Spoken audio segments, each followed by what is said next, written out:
joint meeting of the Cotati City Council and the successor agency to the former Cotati Community Redevelopment Agency. Tonight's Tuesday, February 26th. I don't have a gavel, so we're just going to talk all night long. This is great. And the first business of order is to have a call of order. You did that? Now you mean a roll call? I'm sorry, I meant roll call. That's really what I meant to say. Councilmember Moore? Here. Councilmember Harvey? Here. Mayor Delacote? Here. Vice Mayor Skillman? Here. And thank you. Councilmember Landman is not in this evening. Item 3 on our agenda is the Pledge of Allegiance, and I'd like to ask our soon-to-be pinned officer, Joshua Holliday, to come and lead us in that, if you could.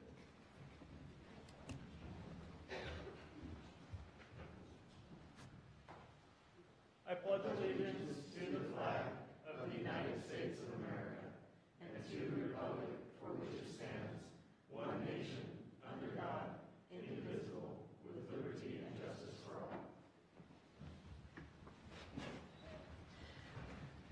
Thank you, Joshua. We'll be grilling you in just a few minutes, so catch your breath.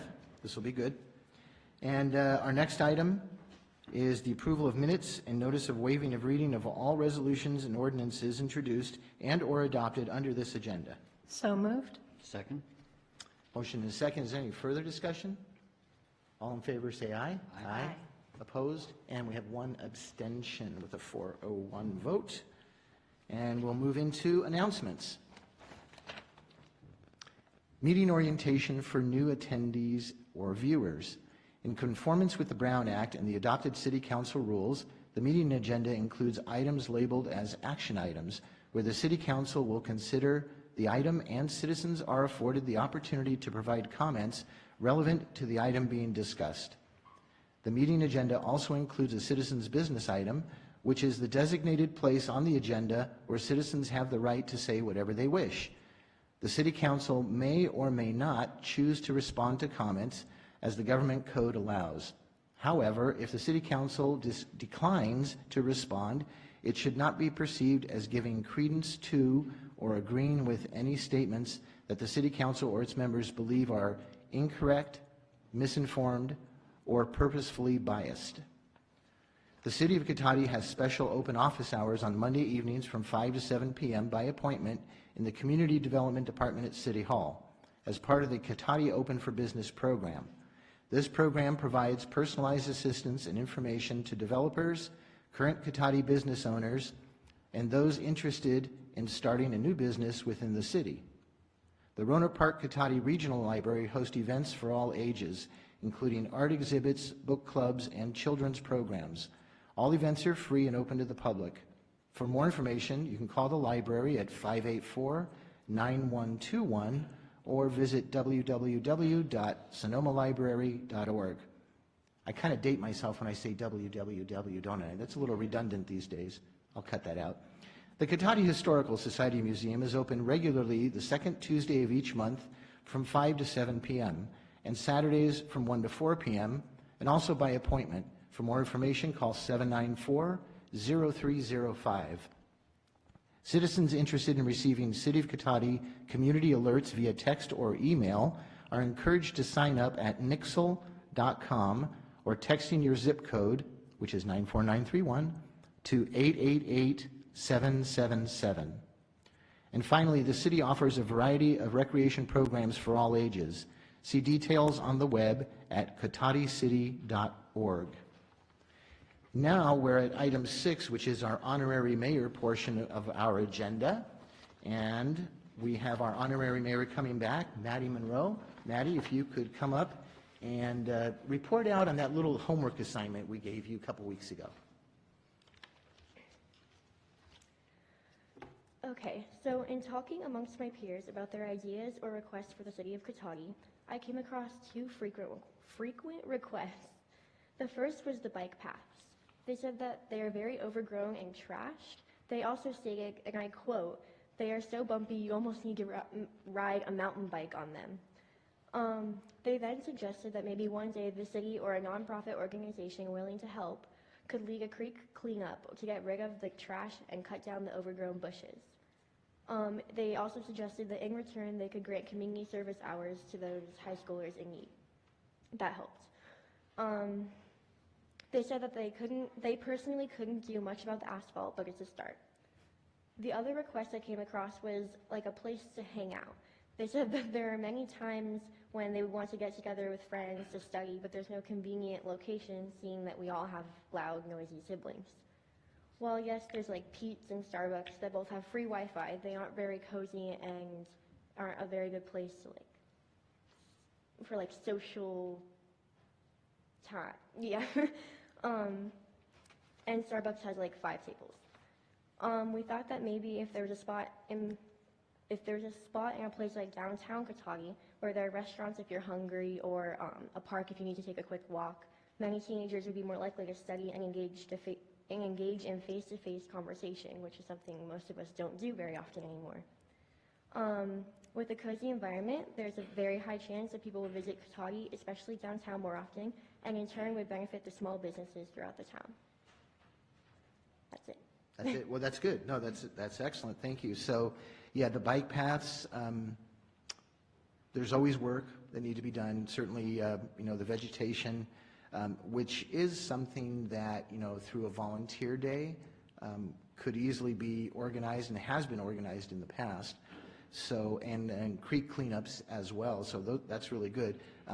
Yeah, doing asphalt, you or I were probably not equipped to do that, but we have taken a comprehensive look at all of the paths in the city, and so now's a good time to kind of go back and see through, I don't know if that really would count in pavement management, if they're paved. Usually it's street related, but we can take a look definitely at some of those that maybe need some work done to them. And then the place to hang out. The police department's got a really big, I don't know, it's just a thought. Yeah, it was kind of a joke, but not really. I mean, there's a nice little spot there. Yeah, we don't really have anything that accommodates that, but maybe in talking with Ashley Wilson in our recreation department, maybe there's an opportunity where one of the classrooms could be utilized once a while, if it's one day a week or something, and go into the later afternoon hours. So great job. You did a good job with your homework assignment.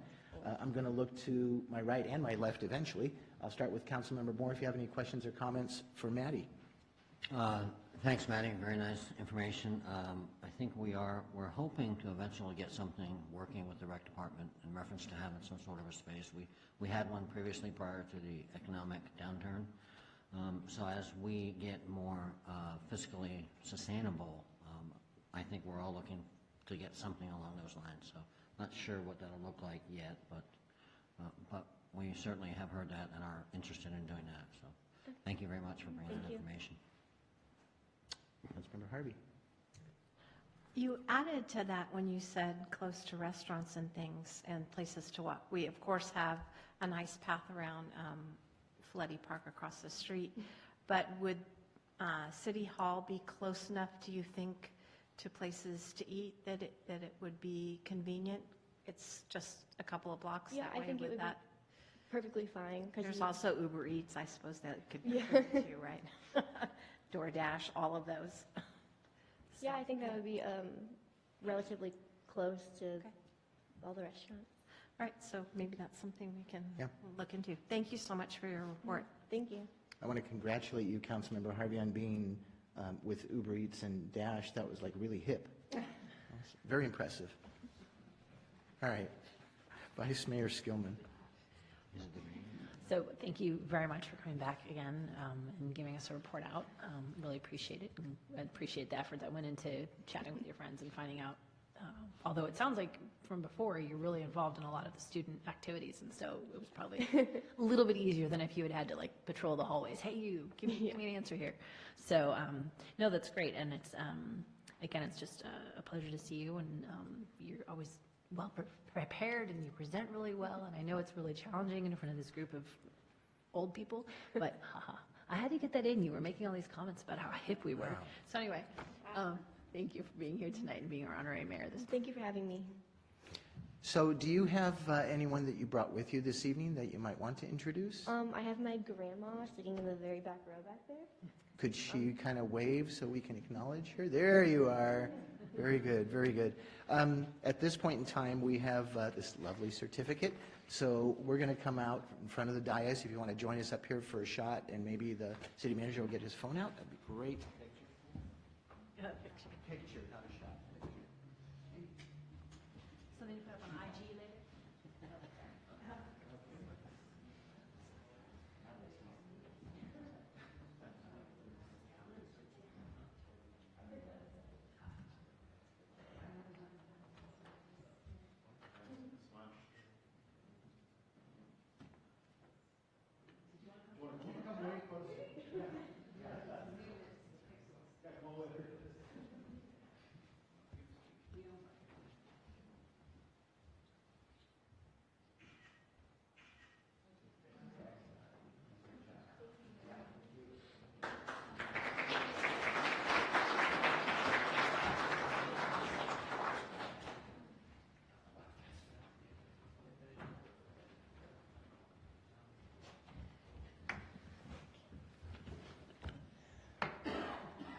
All right, now we're ready.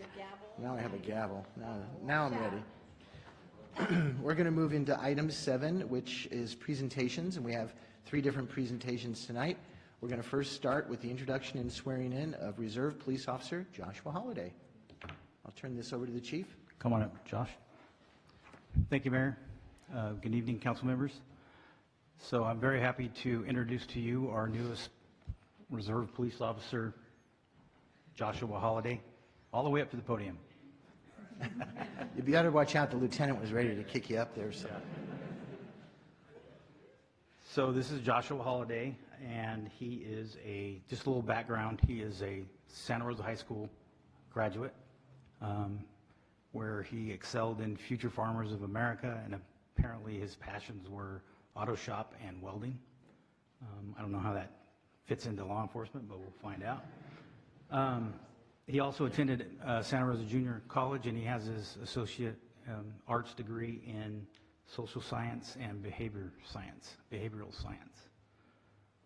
Like just about all of our police officers, he's a graduate of the SRJC Police Academy in Windsor. And he's a reserve officer, so has outside employment. And he works for Wheeler Zamoroni as a truck driver. They're a landscape vendor.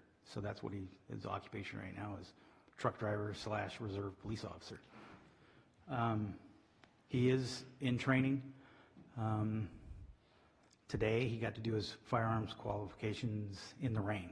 So I'm sure that was interesting. And it looks like everything got dried off by now, his equipment, but it's a good way to start. So I'm going to give him the oath of office right now, and then he's chosen his best friend, Johnny, to do the badge pinning. So I'm going to come up and he's going to take the oath of office.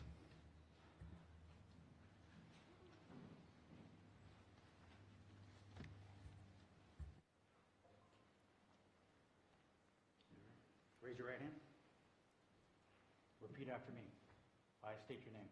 Josh Holliday, Do solemnly swear do solemnly swear that I will support and defend the Constitution of the United States that I will support and defend the Constitution of the United States and the Constitution of the State of California and the Constitution of the State of California against all enemies, foreign and domestic, against all enemies, foreign and domestic, that I will bear true faith and allegiance that I will bear true faith and allegiance to the Constitution of the United States to the Constitution of the United States and the Constitution of the State of California, and the Constitution of the State of California, that I take this obligation freely that I take this obligation freely without any mental reservation or purpose of evasion, without any mental reservation or purpose of evasion, and that I will well faithfully discharge and that I will well faithfully discharge the duties upon which I'm about to enter. the duties upon which I'm about to enter. Relax. Done.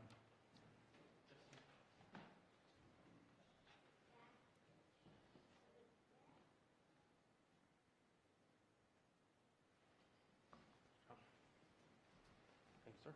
Stamp after. Thank you, Mayor. That's all I have. I'm going to turn them over to you for right now. As you can see what I'm about to do, you're going to applaud.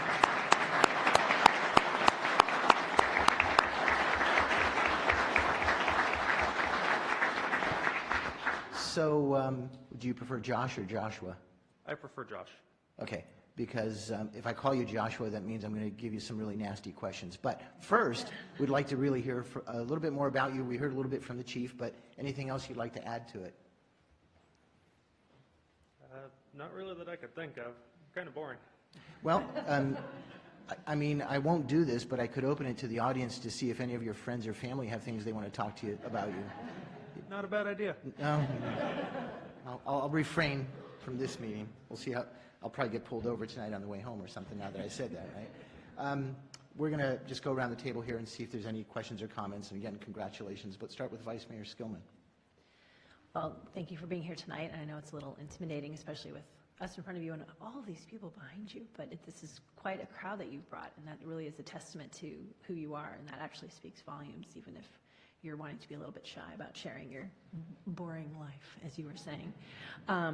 But it's really great also to have somebody who has that local background and that knowledge. I mean, I think it's great when we can bring people from outside as well, but if we have somebody who's really got that local feeling for the neighborhoods and, you know, what to know about, and that's really a great advantage. So thank you very much for your service, and we look forward to many years of having you contribute positively to our community.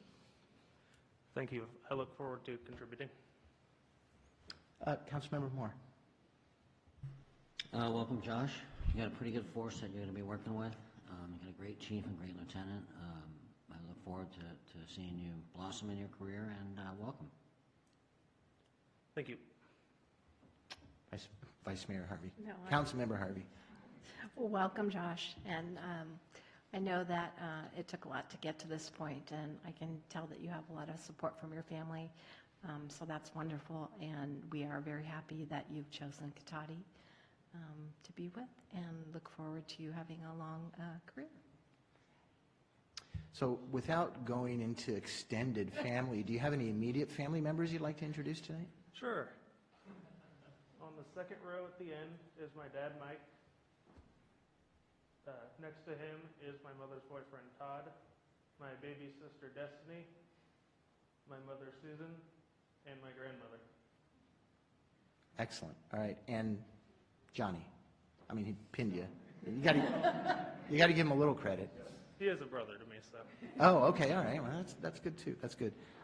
Yeah. Again, you know, congratulations, and you know, we hope we have a little piece of paper you're going to sign when you go back to the station that says, "I will commit to staying here 25 to 35 years." Okay. So these guys will take care of you, I'm sure. But congratulations, and thank you very much for being here. Thank you. I'm happy to be here.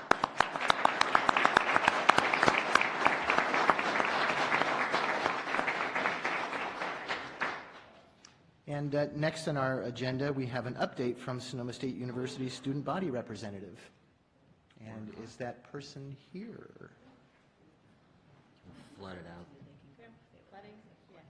Yeah. I don't see anybody here. Okay.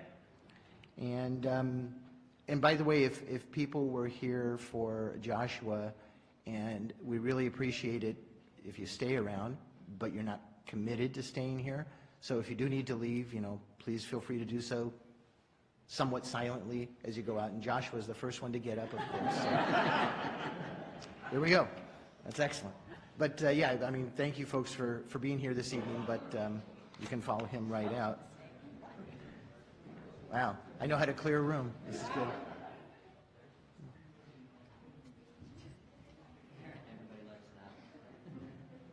I have a feeling some of these people weren't with Joshua.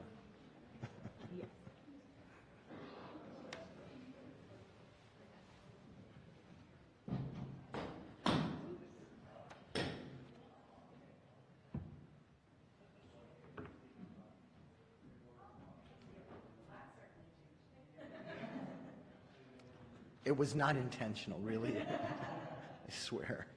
And they're pretty quiet out there in the hallway, but the chief will escort them out if they do get a little rowdy. So let's go to item C now, which is a presentation on local minimum wages. And is someone going to start that presentation? We have it in the form of a presentation to start with, so.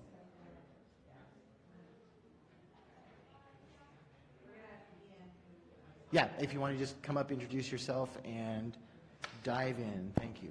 I always struggle with these microphones. They're always a little on the short side. For some Let me people. know if I can't hear you. So I'm Ian Eve Perry. I'm a Research and Policy Associate at the UC Berkeley Labor Center. In October, I published a report studying potential minimum wage increase that would take place in the North Bay. So that's what I'm here tonight to discuss. Tonight I'm going to talk to you a little bit about the results of that study, looking at kind of a $15 minimum wage by the year 2020 here in the North Bay. And then talk a little more broadly about the state of academic research on minimum wage increases. So just starting out, in this report, we've looked at, or me and my team at UC Berkeley have looked at the effect of a $15 minimum wage in North Bay, which we're defining as Sonoma, Marin, Napa, and Solano counties. And that would be hitting $15 by 2020. As you may know, the state is currently on track to increase its minimum wage to $15 an hour by 2023. This proposal would basically just kind of speed up that timeline. In conducting this study, we've used the same model and approach that we've used to advise the minimum wage ordinances in Los Angeles, San Francisco, San Jose, and Santa Clara County generally, Sacramento, Oakland, and Contra Costa. So we've been around the state for a while now, over the past several years, as a lot of cities and counties have decided to move on the minimum wage on their own. And then we've also been involved with the state in its efforts to increase the minimum wage. Just an important note here that, like I said earlier, the state is already planning to increase its minimum wage to $15 by 2023. So all the numbers that we're talking about tonight should be interpreted as in addition to what was already going to happen under the state policy. Just as kind of an FYI. So we're looking at kind of basically like the difference in setting the minimum wage at $15 in 2020 as opposed to what it would be under the state schedule, which is a little lower in those years. So kind of first to the big questions that everyone wants to find out is how many workers would receive a wage and how large would that raise be? So looking across the North Bay, the report's estimating about 190,000 workers would receive a raise, and that works out to about 36% of the workforce that would be covered by the proposed policy. That's slightly different than the overall workforce in the North Bay area because cities and counties don't have the ability to set a minimum wage for state or federal employees, so the workforce that would be covered by this policy is slightly smaller than the overall. Annually, we're seeing that this would come out to about a $2,900 raise for the workers who would receive a pay increase. That works out to about 16% bump in their annual pay, and translated into like hourly terms, it's about $1.74. Kind of in total, this would bring about $565 million in increased wages to workers in the North Bay. So a little information kind of about who the workers that would be receiving these raises are. 94% are 20 years old or older, so only 6% would be teenagers. 60% are workers of color, and half would have at least some college experience.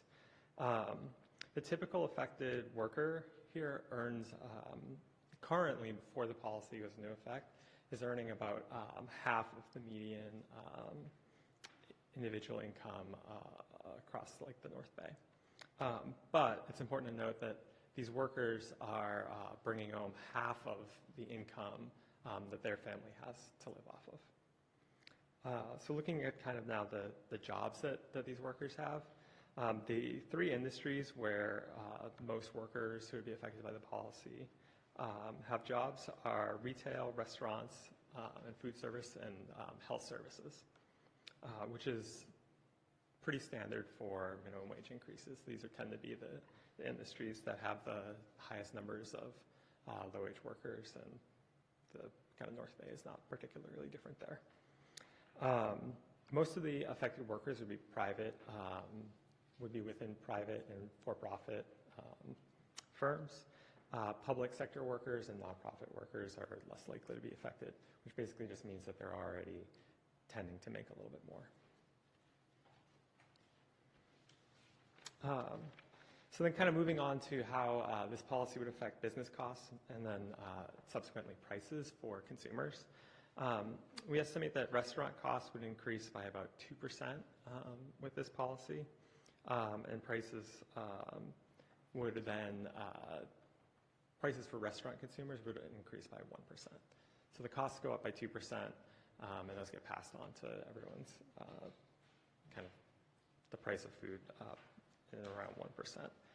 Looking kind of in the retail sector, which is, like I said earlier, kind of one of the other parts of the economy that's most heavily affected, and just the general economy, we see pretty minimal increase on both costs and prices. So kind of bringing this from North Bay wide look to here locally, assuming that the workforce here locally is kind of similar to the North Bay wide, this research suggested about 1,000 workers here in the city would receive a raise. So kind of that wraps up the bit of the kind of my presentation here on the effects of this proposed policy, and I'm shifting now a little bit into just kind of updating you on the current state of academic research on minimum wages. So most credible research designs find that there are kind of small effects on employment from minimum wage increases, and that these effects generally cannot be statistically distinguished from no effect at all. There's some debate that remains about the effects of minimum wage increases on teen employment, but again, most of the credible studies find small to zero effects. In the past couple of years, there was a significant, in terms of media attention, study that came out from the University of Washington looking at Seattle and their beginning of their process of raising their city minimum wage to $15. They're kind of one of the first cities to enact the $15 minimum wage, kind of kicking off of this recent trend. The results of the first study that came out of that research project kind of showed results that were contrary to the consensus to that point, in that the minimum wage increase in Seattle in this first study presented results that kind of showed a negative effect on employment. The results that they had were kind of well outside the norms or the range of previous studies. And in my opinion, and in many other kind of researchers in this area, there were some methodological issues with that study that kind of led to incorrect results in that direction. Subsequently, in the past year, that same research team has followed up with a second revision of that paper, a second paper in that series, where they're finding results that are much more similar to the overall body of literature, in that they're showing a very small to kind of non-existent effect on employment for the city's workforce. So all this kind of raises the question of why the effects on employment are so small. It seems maybe counterintuitive that if you're raising the price of something, say labor, that it wouldn't change kind of the amount of it that is out there. And the way that we think about this is kind of splitting the effects into two separate buckets. So the first kind of effect of this is on the cost of workers themselves, and what that does to businesses. So we start out with this by looking first at kind of research on what happens to productivity and turnover of workers when there's a minimum wage increase. And there's evidence here that productivity does increase and turnover decreases.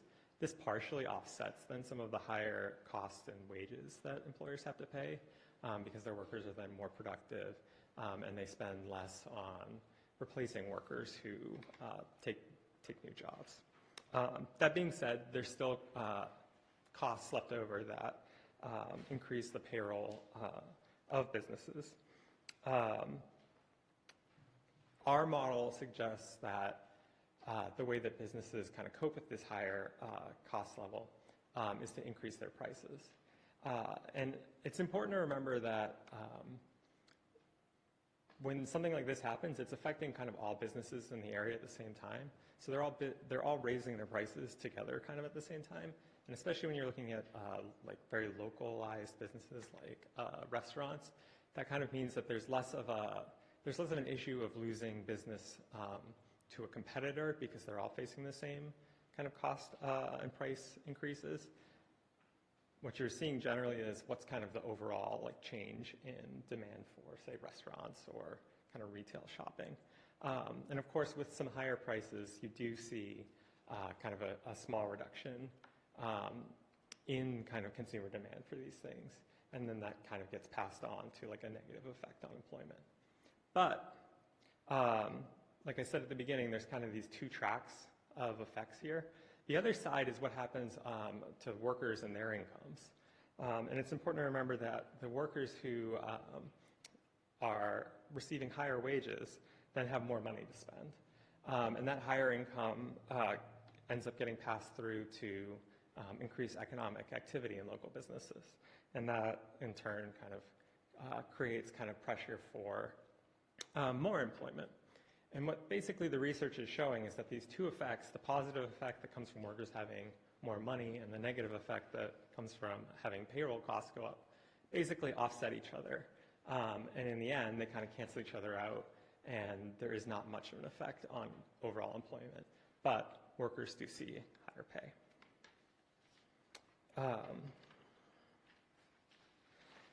Looking kind of just beyond some of the questions about pay itself directly and then employment levels, pay increases and minimum wage increases have been linked to reductions in poverty, income inequality, and the use of public assistance programs. There's also research that suggests that minimum wage increases can improve health for workers and for their children, and also that minimum wage increases can boost the academic and then later labor market success of their children. So kind of wrapping up and looking at the bottom line here, the study has found that for this proposal of $15 by 2020 in the North Bay, that we would expect about a $3,000 annual pay increase for about a little more than a third of the workforce. Drawing from the body of academic research on effects on employment, we are not expecting significant job loss from this proposed policy. There are kind of some ancillary effects that show themselves in like decreases in poverty, decreases in income inequality and public assistance usage, and then improvements in kind of health and work and academic outcomes for workers and their children. So that wraps up kind of my section of this report. I'd be happy to take any questions about the report or the research now, and then anything that's more specific to the proposal that is at hand is probably better directed to the coalition. Great. No, I appreciate that, and we'll see if we do have some questions, and then we'll also open this up for additional public comment. I'm going to start with just a couple of questions. I just want to make sure I had written some of these numbers down. So it was about a $2,900 increase. Now, was that annually? Yes. Okay. So it's not really a large sum, in my opinion. You know, $3,000. Well, for these workers, that would amounts to about a 16%. Yeah, and that's a big deal. No, absolutely. Yeah. I'm not wealthy. I'm just saying it just didn't. I was expecting a bigger number, I guess. And also, it's important to note that this is on top of what the state's already doing. So Right. There's already been kind of an effect coming through that would, as a result of that state increase to raise workers' pay, and this would be on top of that. And how many, I know I read somewhere in the packet, I thought there was about 5 or 6 cities, but how many cities, and is it Marin and Sonoma that the focus is on right now when you talk in North Bay? Or is it a little broad? a question that's Oh, better that's answered okay. by the That's coalition. okay. Then I'll like one of those answers later. That'd be perfect. So just store that one. Let me just go around the table here and see if there's additional questions, and then we'll get some comment. Councilmember Moore, any questions on the presentation? Yes. Did you say Ginny, what's your name? Ian. Ian, it's really, the proposal is really, or the idea is really just an acceleration of the state increase to 15. Yeah, you could think of it that way. I mean, I think the coalition might have some kind of comments on how else to think about it, but from the purpose of what I looked at in my report, yeah, that's a fair way to characterize it. Okay. And we didn't have a exodus of businesses moving to communities that didn't have the, No, so the colleagues studies. of mine at UC Berkeley at the Center for Wage and Employment Dynamics actually just finished a study on 6 larger cities that recently enacted local minimum wages. So this is, I think, San Francisco, LA, Chicago, the other 3 off the top of my head, Oakland, and basically found results that are consistent with kind of the rest of minimum wage literature at this point, which is that there weren't reductions in employment and there weren't kind of these exoduses of business. thank you. Councilmember Harvey? I don't think my questions are specific, so I will wait. Okay, great. Vice Mayor Skillman? So thank you for being here today. And so do you guys do sort of statistical analysis or? Yeah, so this is looking at, it's using basically census data, and then from that we can understand how much workers in the North Bay are earning now, and then we can model basically what they would be working under this proposal, and then by looking at the difference of these, we can kind of measure the effect of the policy. And then some of the kind of evidence that we have on the employment effects comes from other academic researchers who are looking more specifically at those issues, but also using data on employment levels to come to those conclusions. Okay, so just a lot of numbers that you're putting together and modeling Yes. out. And, gotcha. There it Okay. is. Went to law school, not good with numbers, but I appreciate the presentation and how you put it all together, and it's very understandable. And you were saying too, I think what was in the packet we had at our dais that was not in the packet that we had in our binders was that it would affect about 1,000 employees in Cotati. Is that? Yeah, it's a little difficult to say, especially when you have a kind of a smaller city.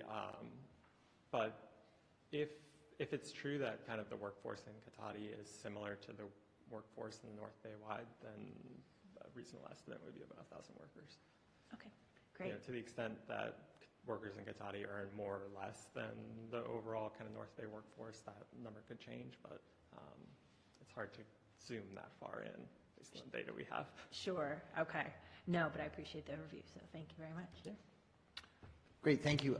We may need to call you back up if there's some questions specific to the study, so appreciate your time. Absolutely. Great. At this point in time, staff, there's no comments or questions from staff, I'm sorry to, okay. At this point in time, I'm going to go ahead and open the public hearing. I actually have several speaker cards, so I'm going to go through these, and forgive me if I mispronounce your name, but I believe Mara Ventura? Perfect. Ha, 1 for 1. Hi, good evening, Council. Thanks for having us. My name is Mara Ventura. I'm the Executive Director of North Bay Jobs with Justice, and I'd love to just take a couple minutes to tell you a little bit background before I have other folks give more information about the campaign. North Bay Jobs with Justice, we're a community, faith, labor, student coalition of more than 20 organizations across the North Bay. We're also affiliated with National Jobs with Justice, which has about 40 chapters across 25 states. Our mission is to raise the living standards of working people across the North Bay. We are collaborating in our minimum wage campaign with the North Bay Labor Council, which is comprised of 70 unions representing more than 70,000 workers in North Bay and who's affiliated with the National AFL-CIO. I'll tell a little bit about the history of this, but this particular minimum wage campaign launched last year, and we are currently working right now with 6 cities, including yours, Sonoma, Sebastopol, Santa Rosa, Petaluma, and Novato down in Marin. In addition, our minimum wage campaign is supported by the Alliance for a Just Recovery, which includes every major labor, environmental, and faith organization in the county. The purpose of that organization is to tackle long-term challenges of structural inequality, urban sprawl, the deepening climate crisis, racial and environmental justice in our county's recovery and rebuilding. We developed a comprehensive common agenda together, which includes specific policy recommendations, and raising the minimum wage across the North Bay is a critical part of that common agenda. All of this information, both the cities and then information about Alliance for Just Recovery, can be found on our website at www.northbayjobswithjustice.org. You can go to campaigns, raise the wage, and this is all there for further reading. Prior to the formation of our organization in 2014, we were a part of another independent organization called the Living Wage Coalition of Sonoma County. This organization led successful campaigns to pass living wage ordinances covering city workers across Sebastopol, Sonoma, and Petaluma. And then when we teamed up with the Labor Council and successfully organized a campaign for a $15 an hour living wage ordinance across the county of Sonoma. Following me, you'll hear from some of the folks who've been working hard on this particular minimum wage campaign for the last year. Marty Bennett, co-chair, and Bonnie Petty, staff of North Bay Jobs with Justice, Maddie Hirschfield, political director, and Jack Buckhorn, executive director of the North Bay Labor Council. They'll briefly discuss why we're proposing this legislation, a summary of the proposed law, and review other similar citywide wage campaigns in coastal California. Thank you. Great, thank you very much. The next speaker card I have is indeed Marty Bennett.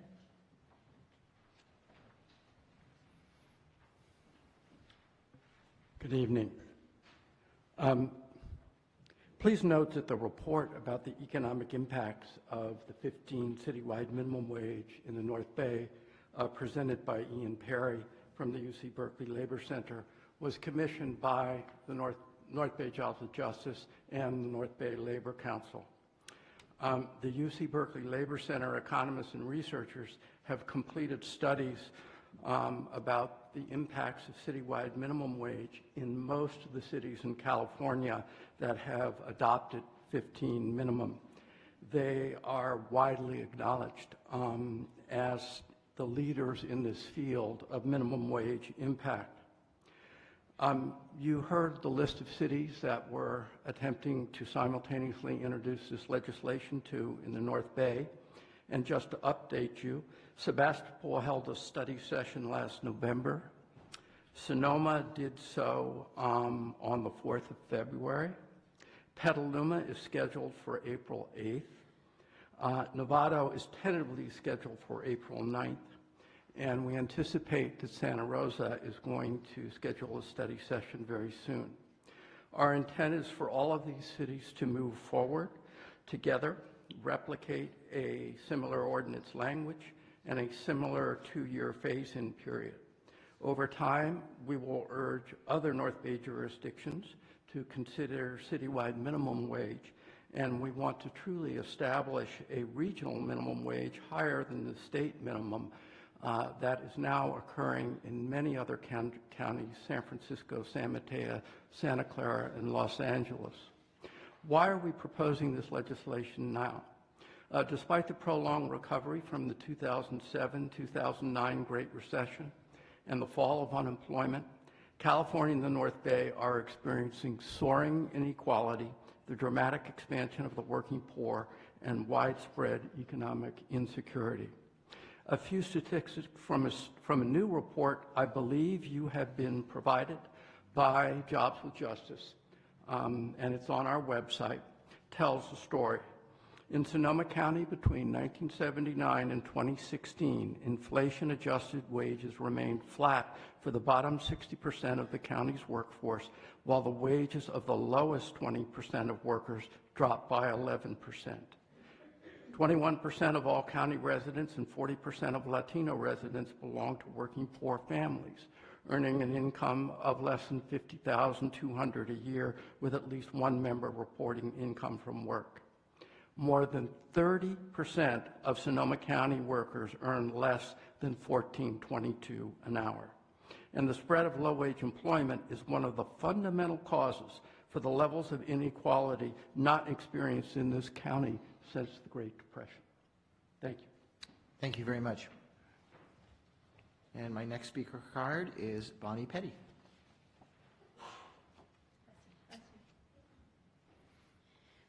Thank you for having us tonight. According to the California Budget and Policy Project, a living or a self-sufficiency wage for two parents in Sonoma County, each working full-time to support two children, is $23 an hour, or an annual family income of more than $81,000. That's just to afford basic necessities such as food, childcare, health care, and et cetera, transportation.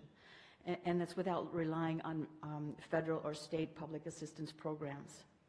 $23 an hour is a conservative self-sufficiency estimate that does not include the extras that many would consider necessities such as dental coverage or savings for retirement or education or fun, for instance.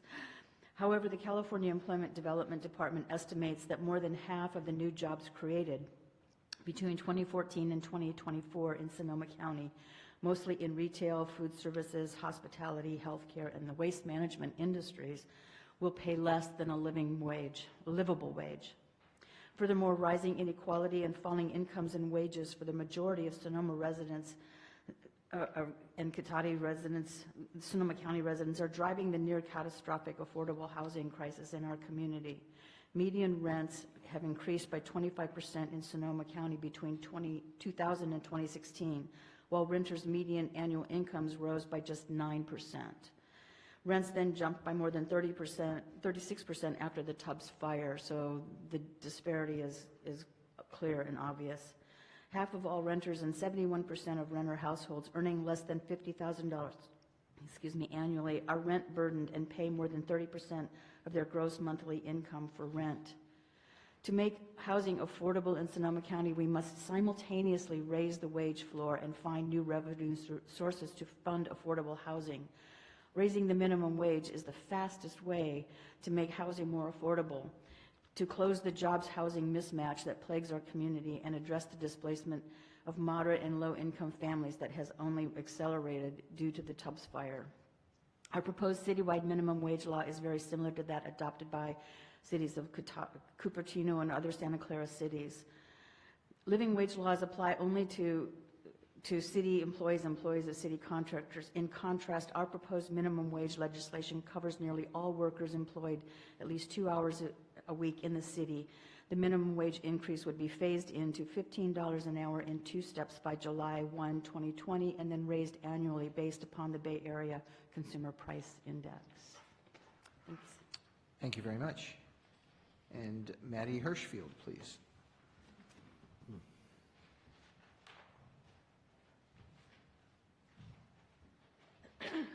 Good evening, Mayor and council members. It really is nice to see you all. Janet says hello. Maddie Hirschfield, Political Director with the North Bay Labor Council. I'm also a resident of Cotati. So in our proposed legislation, there would be the same exemptions as the state minimum wage provides, including for certain types of mentally or physically disabled workers and employees classified as learners. Federal, state, county, and school district employees are also exempted from the citywide minimum wage laws. There are 3 myths involved with minimum wage laws that I'd like to address. First, small business, and I think this was addressed a little earlier, small business does not employ most minimum wage workers. According to the National Employment Law Project, large firms with more than 100 workers actually employ 2/3 of the minimum wage workers that there are. Second, most minimum wage workers are not teenagers, just out for a little extra money. The UCB Labor Center report finds that workers who will benefit from our proposed legislation are an average of 33 years old and contribute half to their family's income.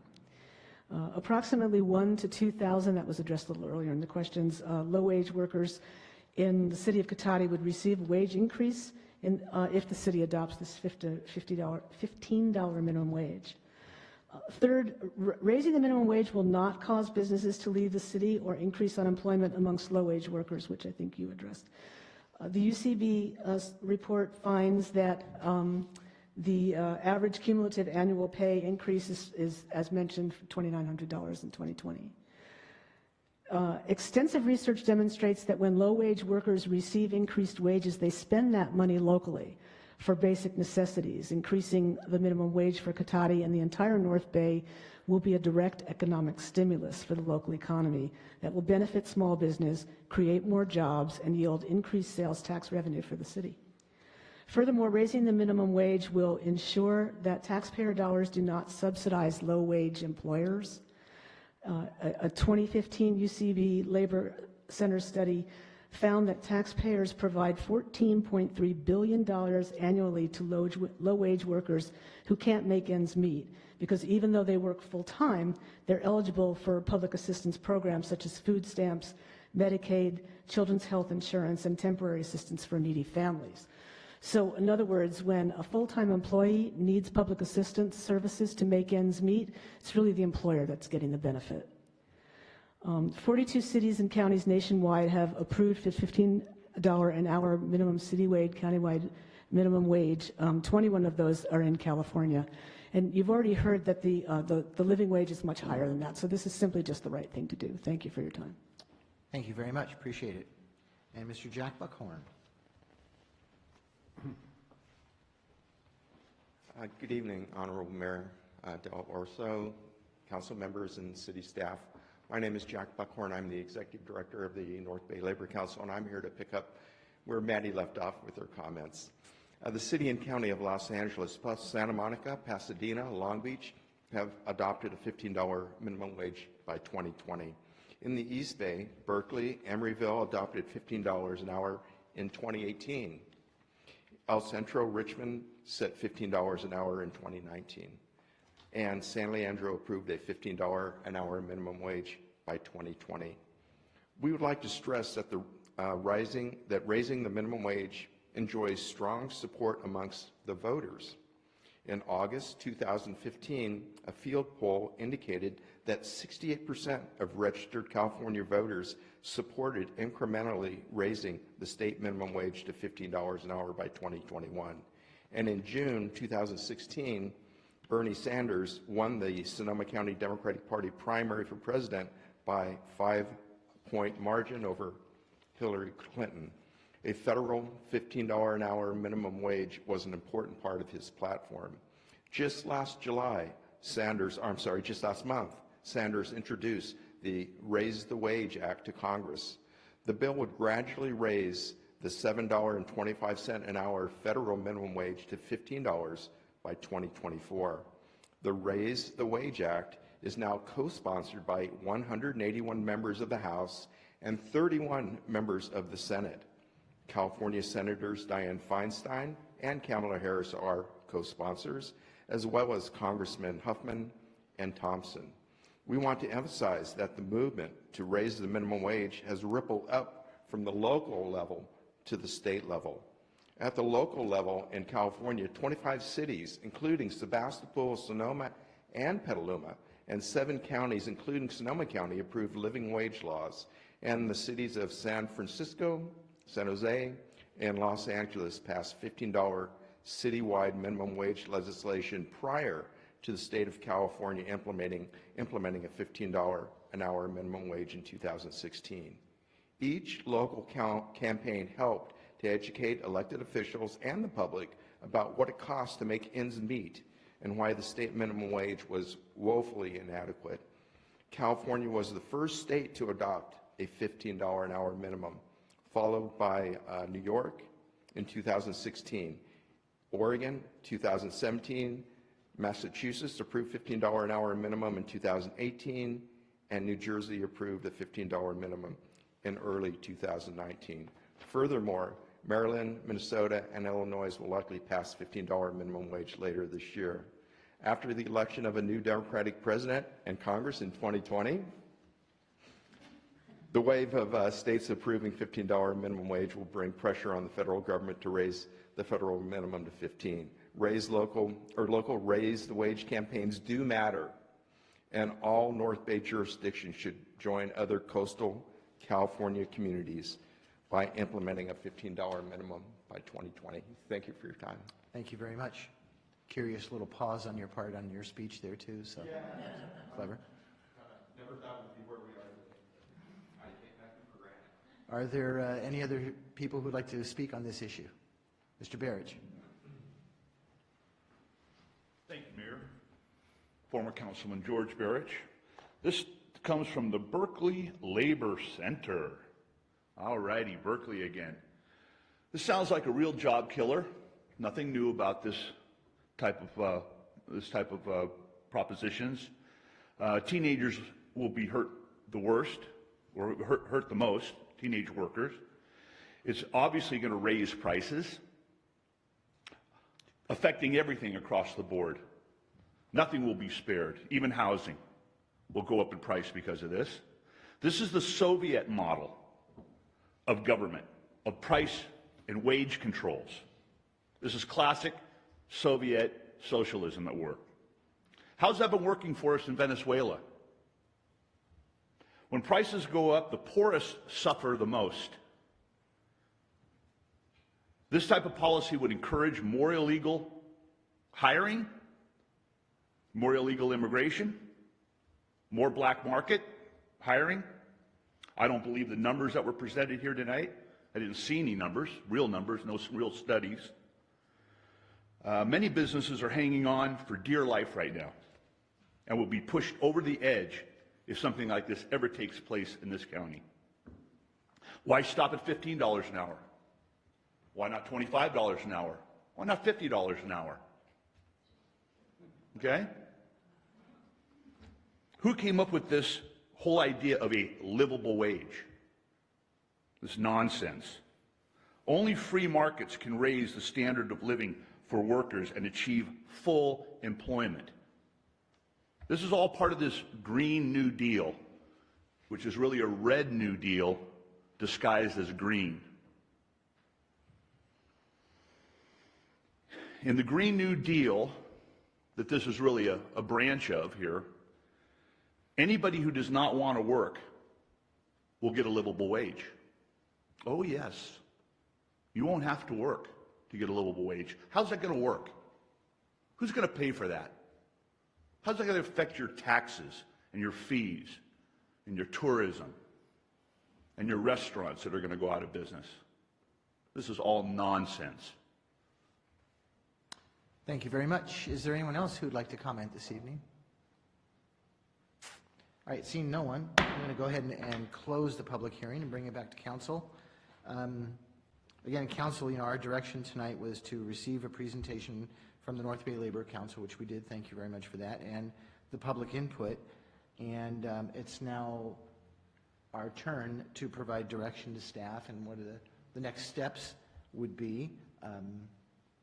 So I'd be happy to chime in, but I will start with Councilmember Moore, see if you have any direction you'd like to give at this point. Or No, I did have a couple questions for clarification with the coalition, and that question is there, and you may have answered this, but is there a slated meeting with Roanoke Park? So if somebody would like to come up and speak on that, if there's a meeting slated for Roanoke Park, I believe was the question.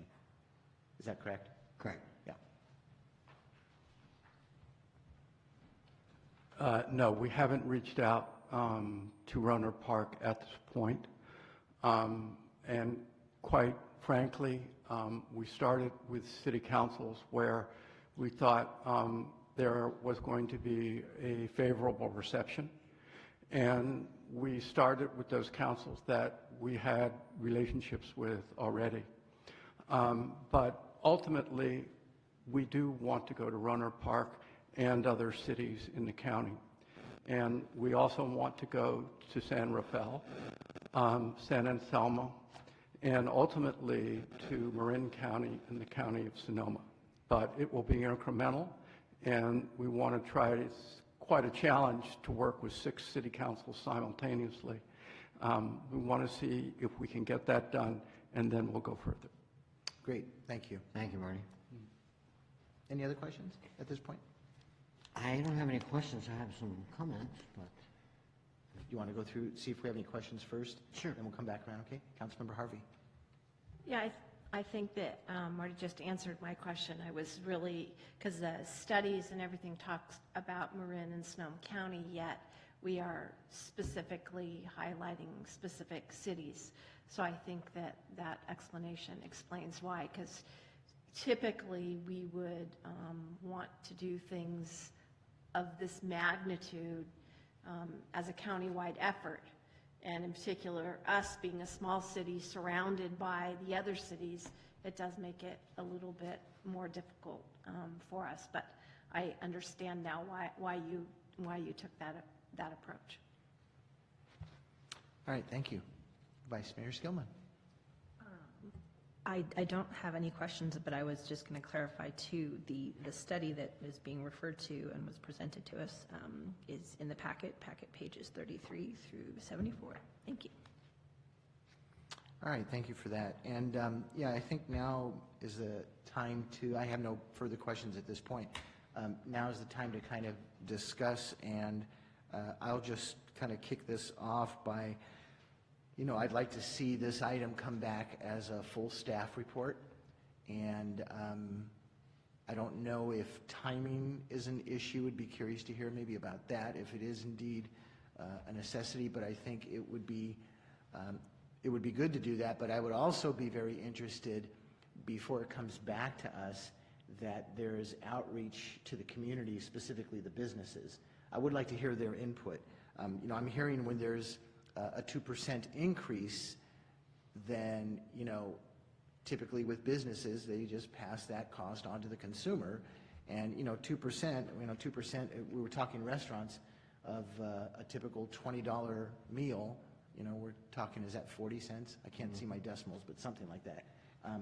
I would say moderately, relatively insignificant. So, so I think, you know, if it's a subcommittee, or if there's just one council member that would, you know, maybe pair up with a staff person and just go out and do some outreach, maybe we do it through the chamber, just something like that. I think if we're going to push this forward and have it come back as a staff report, I'd like to see us do our due diligence and get some feedback, specifically from businesses, because I think it may come as a shock to them to start with, but once you dig a little deeper, maybe it's something they could all tolerate. So I don't know how people feel about that, and feel free to chime in. Well, I'd like to know a little bit more, and maybe one of these fine folks can answer a little bit more about what was discussed in the study sessions that have been held. How did that happen? Who was there? How did those discussions go? Who's got the short straw? Yeah. Yeah. Yeah, please come back up so we can get that response. Yeah, we just had a study session with the city of Sonoma, and they formed a two-person council subcommittee, and they are doing systematic outreach to the business community, and they've met with the Chamber of Commerce, and they're going to come back with recommendations to the council, I think in early April. We don't want to reinvent the wheel here, given that so many cities have these in place, and we can share staff reports, and surveys have been done of local businesses with various Santa Clara cities, and we can pass all of that information on to you. I also think in your packet, the League of California Cities really sums up many of the legal questions, and often businesses, you know, are concerned about that. So, you know, we can work with you to pass on these resources as you need them. Okay. Thank you for that. Thank you, yeah. And, excuse me, sorry, Mayor, sorry to interrupt. But one thing, in terms of bringing this back, one thing that could be a viable option for everyone to discuss is some of these other study sessions in these neighboring cities, Petaluma and Novato, are in April. Santa Rosa is, I guess, still to be determined when that's going to be, but we have goal setting in March, and we can discuss it further at that point and kind of put it in the overall scheme of priorities to address. Because it won't be it won't be an insignificant effort to put an ordinance like that together and the outreach involved. Yeah, and I think that's an appropriate time when we're doing our strategic planning. It was something I had written down that I was going to suggest that can we get that on that agenda? So, but there's a lot of legwork that needs to be done, in my opinion. So I don't want to just, we'll get public comment at our council meetings, but in my opinion, doing it the right way is you go out in advance and talk to people so they're better educated about these topics, whatever they may be. So that's what I'd be interested in doing. But that's if the council has an interest in bringing this back as a staff report. And I will say that I certainly do. So I'd like to at least hear that part of it.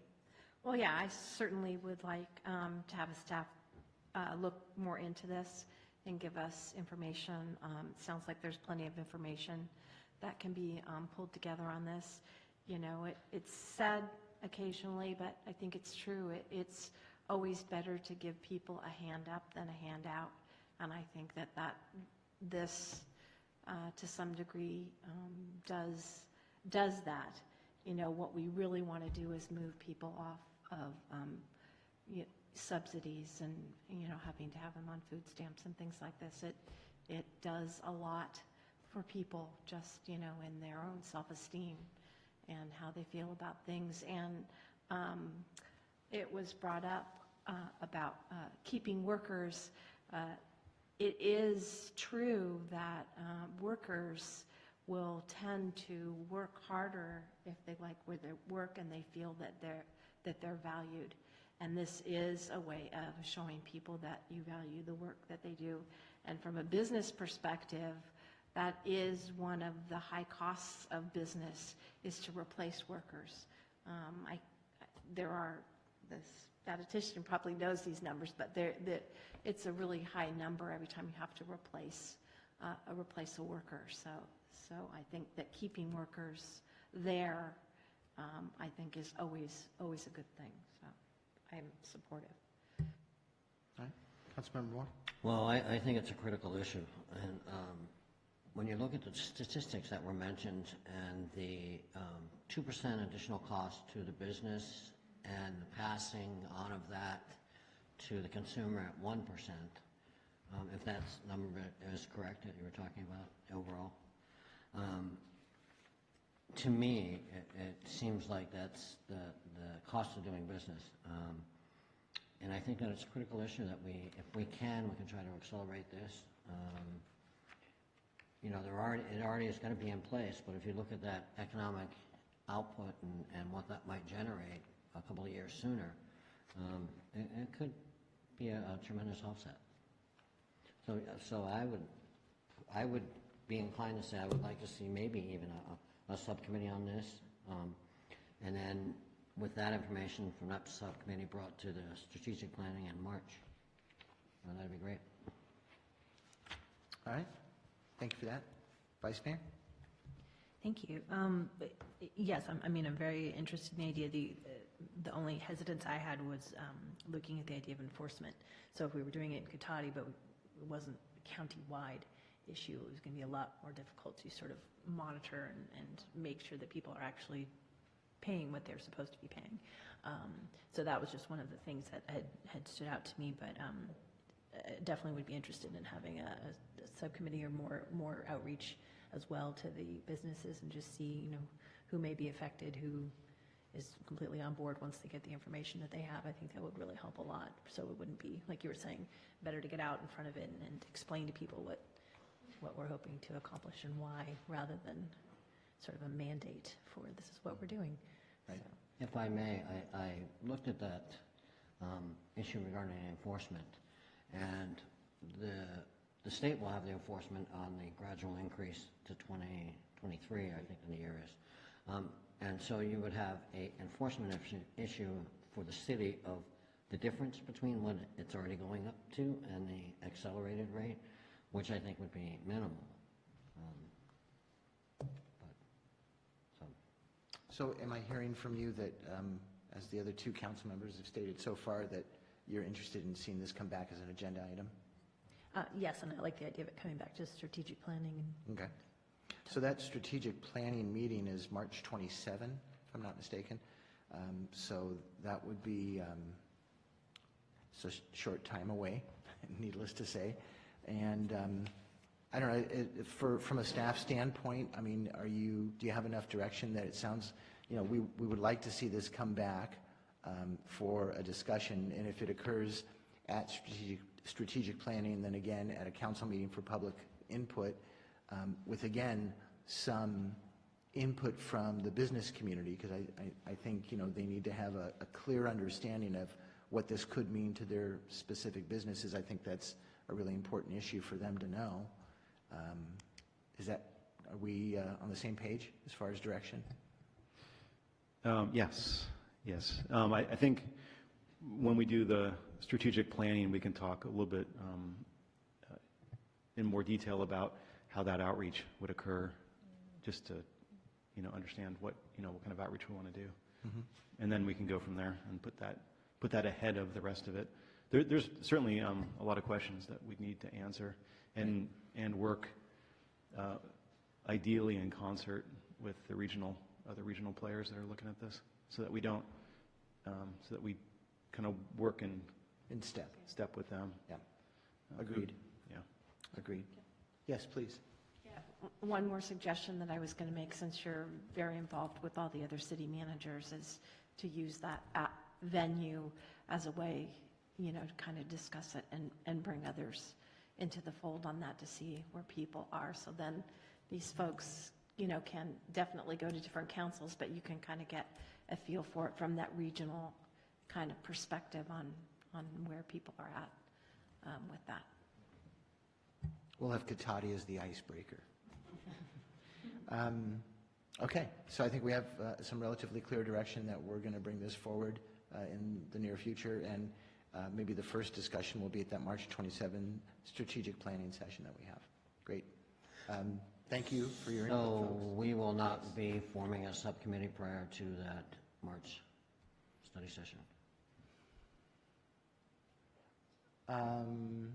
It really kind of depends on timing on outreach, I guess, in my opinion. Well, most of the we'll impact on have this- another council meeting before that March 27th. Right. And so we could have an agenda item on that particular agenda, whatever that March date is, that second Tuesday in March, to form a subcommittee. I guess I'm just thinking that if you're going to be outreaching to businesses, you probably want to have be able to frame the discussion, the outreach. And so there probably has to be some discussion about what that is exactly, rather than just knocking on the door and asking broadly about it. I don't know. I think you can probably get some insights into that from these folks that have done it and done that outreach, to kind of see what's the best way to do that. Okay. Yeah, I'll coordinate with Marty and the group and see if there's a strategy that makes sense in advance in terms of outreach. Right. I think timing-wise, I think it's okay. The one thing that I've seen this and many other cities do in years past is jumping out a little too fast and not being prepared and educated enough for us to make some kind of a presentation, in this case, to the businesses. I really want, between staff and whoever the subcommittee is, to have a really good handle on, the questions that might come to us. We could hear that from the North Bay Labor Council. Well, we've talked to these cities. These are the kinds of questions that they've been bringing to us. That's how you should be prepared. So, I think in the next couple of months, this can come together nicely, but I think it needs to be done right. And I want to be very strategic about it. That's just my concern. I don't want to get ahead of ourselves. I think we have the time. I think we have the time, so. And am I seeing nodding of yeses or nos that we have the time? I'm seeing more yeses than no-nos, so. But maybe a question or a statement, please. Let me reopen this public hearing so we can come back up. That'd be great. Again, getting back to not reinventing the wheel, for instance, the city of Cupertino had a survey of local businesses, and we can give you that information, that survey instrument. And also we have contacts in other cities and some smaller cities like Emeryville that have had this in place and have been dealing with the enforcement issues. And we can facilitate those contacts on a staff-to-staff basis. That's excellent. All right, thank you. Okay, directions clear to staff? Any further comments from? Oh, I saw a quick nod and I turned away. Yeah, but I you just- didn't see the other part. No, I didn't. I don't need to. Don't need to. It's all The good. statistics on this were just amazing. Yeah, yeah. Any last comments from council? Are we moving on? I just really appreciate the depth of data that you provided to us. I think it was really helpful to understand the issue and the pros and cons and the questions that are already out there. So thanks for putting it all in one spot for us to be able to absorb and read it and understand. Your job is not over with us yet. We'll be asking for more questions and answers. Thank you. All right, we're going to move on to approval of the final agenda. Are there any changes to the final agenda?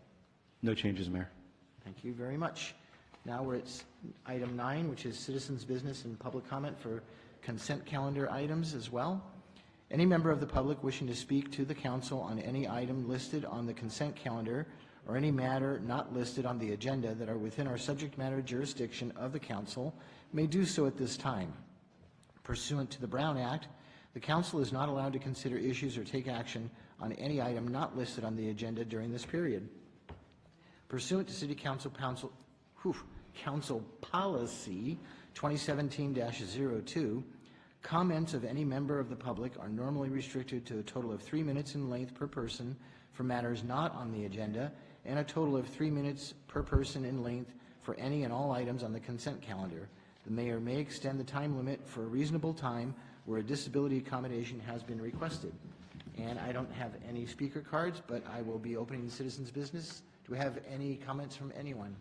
Seeing none, we will move on to item 10, which is the consent calendar. And we have one item on consent calendar. Move to approve. I'll second. Any further discussion? Okay, we have a motion and a second. All in favor, say aye. Aye. Opposed? So we have a 4-0 and 1 vote on that. Thank you very much. And item 11 is direction on any future agenda items. So council members, are there any items you have for this evening to bring forward? No, I was curious when the Parks Master Plan was going to be coming back. I don't have an exact date yet, but in the spring. Okay. Yeah. As the weeds are cropping up. Yes. Yeah, we have, yeah, it's going to come back either separately or maybe as part of the capital program. And in that Parks Master Plan, wasn't some of that conversation regarding the paths as well? It was, yeah, the Laguna Pathway. Okay. Yep. I'm guessing that's the path they were referring to. For Cotati. Yeah.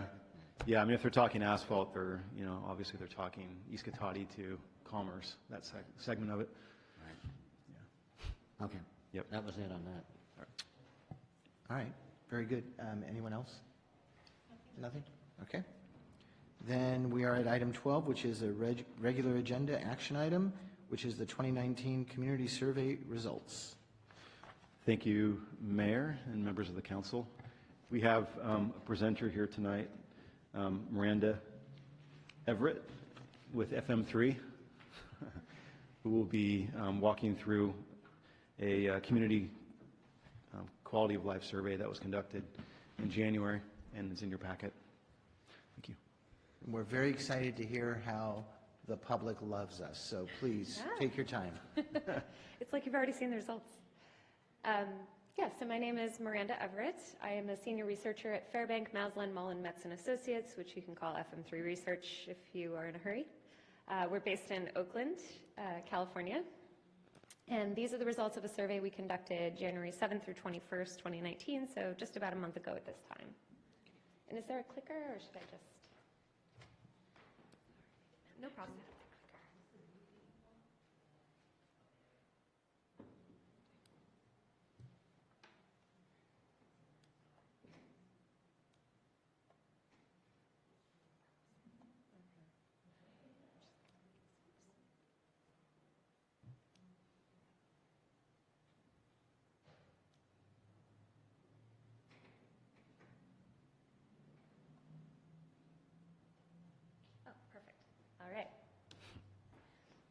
So I'll just start with our methodology. We contacted many hundreds of people. Not all of them took our call or our email, but of the ones we did speak to, we spoke to 327 registered voters in the city. And again, that was 7th through 21st of last month. As I mentioned, that was conducted both online and over the phone, and that was both landline and cell phone. It's kind of impossible to do without cell phones these days. And that gives us a margin of sampling error plus or minus 5.7%. So around any figure, you can look 6% in each direction, and that's where we expect 95% of the results to actually be. That's a very super shorthand for what that means. If you catch anything that adds up to 99 or 101, it's rounding. And we do have selected comparisons to prior research in the city. So in the past several years, our firm has also conducted surveys on different issues in Cotati, and so where we had the opportunity to do so, we made some comparisons to just see change over time. So just some key top-line numbers.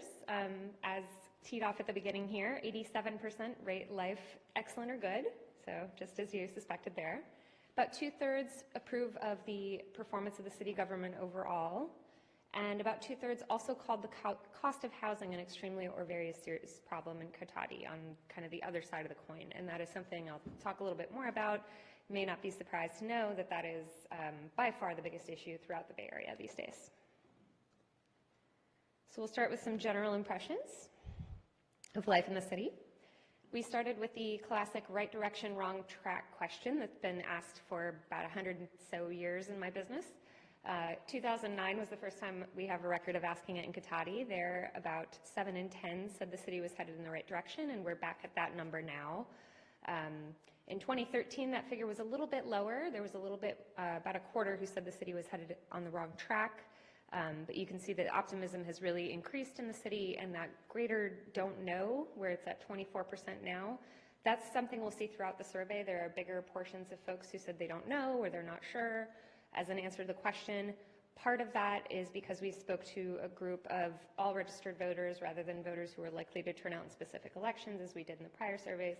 And part of it is because when you're presented with the survey online, it's don't know is one of the choices, versus over the phone when you have the person who says right direction, wrong track, and you have to prompt them and say, oh, I don't know. So sometimes it can be a little bit higher when we introduce the online portion. So recalling that number before about just generally how you'd rate the city as a place to live, 87% said excellent or good, 37% went to that highest figure, said excellent, 50% said good, just 11% said average, and then that poor, extremely poor category was so small that we lumped it together, just 2% gave that response this year. And thank you very much for that presentation. Are we going to end there? She's not done yet. She's not done yet. Sorry. So on the other side of the coin, we asked about some different problems that people have mentioned, specifically in the city of Cotati, in the Bay Area, in California. And here it's a mix of things that we know that city council and city government has some control over and things that they don't. And here we just want to get a sense of what are the issues that are really concerning people, where's the intensity, that dark red, extremely serious problem versus the extremely very combined on the side there that we ranked it by. So here we go. So there's really just two issues in the top tier, and that is housing. If you've lived in the Bay Area for 5 minutes, you probably know that housing is a serious issue. Done surveys in Oakland and San Jose, Berkeley, San Francisco, throughout the Bay, and even as far out as places like Sacramento, Fresno, et cetera, just throughout the state, really, throughout the West Coast. Housing is more and more of an issue, and cost of healthcare, cost of living, really emerging as a strong concern. And here we saw that that was by far a bigger concern than anything else. So the good news relatively is that you have a real drop-off after that, 12% calling an extremely or very serious problem for the next one on the list, and that has to do with traffic. So we asked about it both in terms of highways and in terms of local surface streets and roads, just because of the difference in what the city can really do much about. A little bit more concerned about highways than local streets and roads, but again, we're 20 points down lower in level of concern. So this is really just well behind the issue of housing. Things like potholes and street maintenance, also in that tier with traffic, speeding, same thing. The amount people pay in local sales taxes, we've asked in prior years, so we wanted to compare that, just a sense of how people feel about that tax piece locally. Not too much concern. You'd see that not too serious a problem in blue is 43% plurality there. So really not a lot of anxiety about that in particular. Even further down the list are some other concerns that we asked about. Way at the bottom there is crime in general, just 5% calling that an extremely or very serious problem in the city. More than half, calling it not too serious a problem. Number of police on duty, park maintenance, waste and inefficiency, condition of the local economy, things like that. Just really not big levels of concern there. Where we do see something that stands out to me is both on waste and inefficiency in local government and long-term financial stability. The size of the gray bar, the don't know, is pretty high there. And that just kind of indicates that folks are being honest with us and, you know, they're not watching those things too closely enough to give kind of a rating to it, but they do want to, you know, they don't want to say it's a big problem because they don't know. But they don't want to say it's not. So some comparisons year over year. The down arrows show some trends declining over time, which in the sense of these being problems is kind of a good thing. So crime has steadily become less of an extremely very serious concern in the city. The waste and inefficiency and condition of the local economy has also eroded. I think that makes sense given that 2009 was a very different time for the country and for the region. And then a number of items have really declined just in the last 6 years in the city as well. So stepping back to look at views of local government.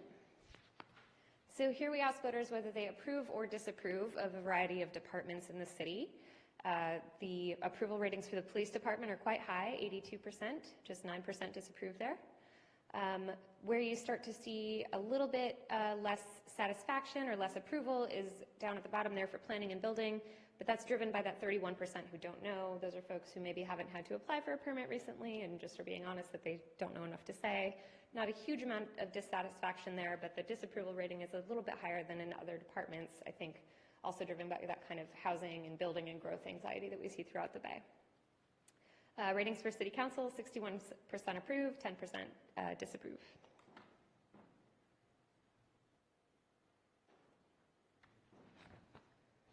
And Public Works, Recreation, and the city government overall also getting 2/3 or more approving of those, and fewer than 1 in 10 disapproving, so all very positive. So we also read folks a few different statements, just kind of straightforward perception statements about what it's like to live here, and asked them if they believe those are accurate or inaccurate statements. 92% agreed that the city is a good place to raise a family. 57% strongly agreed with that or called that very accurate. And I looked at crosstabs for folks who have children or who are more likely to be in age groups with young children, and really that obtains whether you do or you don't. So even folks who've chosen not to have children or don't still feel like it's a family-friendly city. Just behind that is Cotati provides a better quality of life than other neighboring cities. 76% say so that's something to hang your hat on.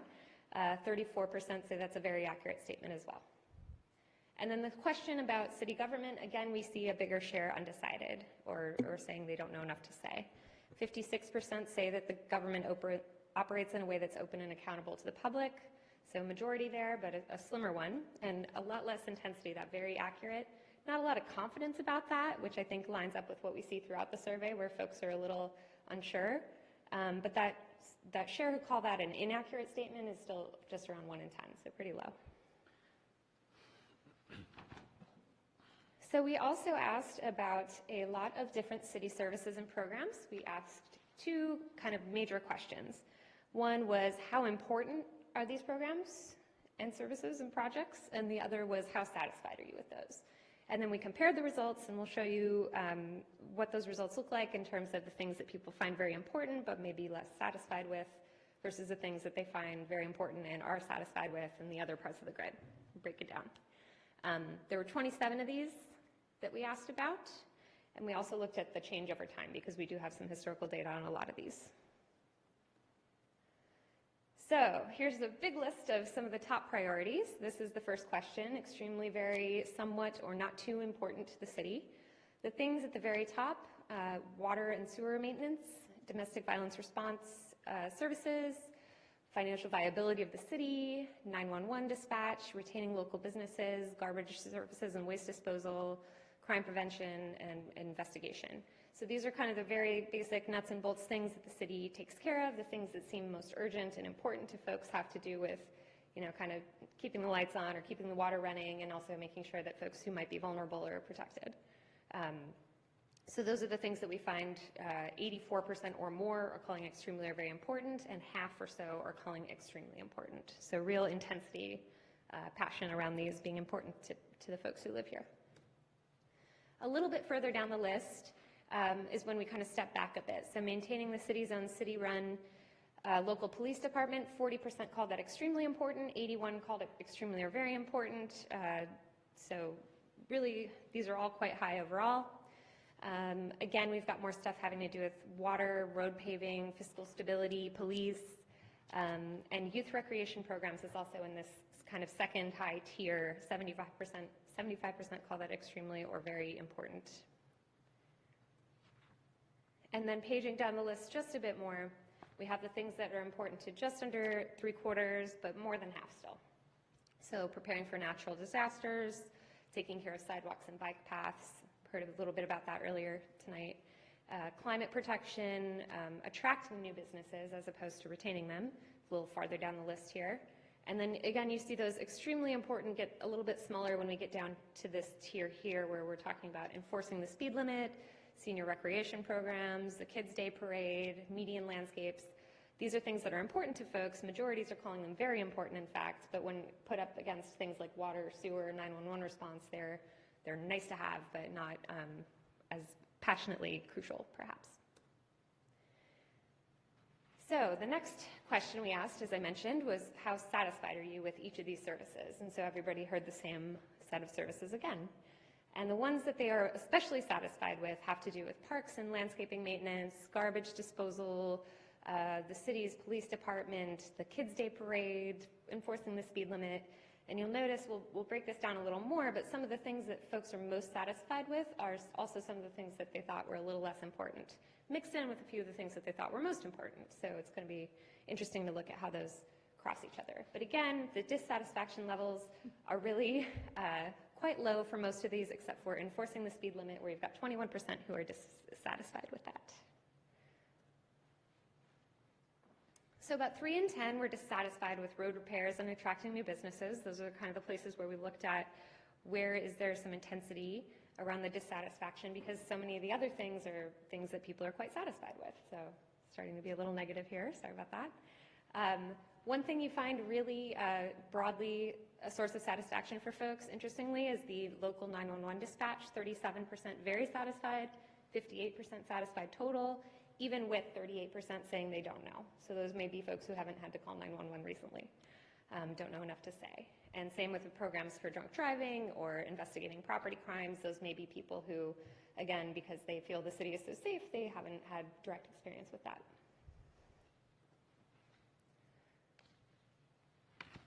And then here we see the don't know bars get really big. These are where majorities or a little under are saying that these aren't things that they've experienced personally. So these aren't places where people are dissatisfied necessarily. In fact, those total dissatisfied numbers are lower than they were for those two I mentioned on the other page, but they are ones where folks have less experience or less knowledge. So financial viability of the city, folks just don't know. Youth recreation programs, if you don't have a kid at home, you might not know. Domestic violence response, a similar thing. And preparing for natural disasters. So this can be a way to think about both the breadth of services being used. Maybe it's fine that folks don't know about youth programs if they're not relevant to them.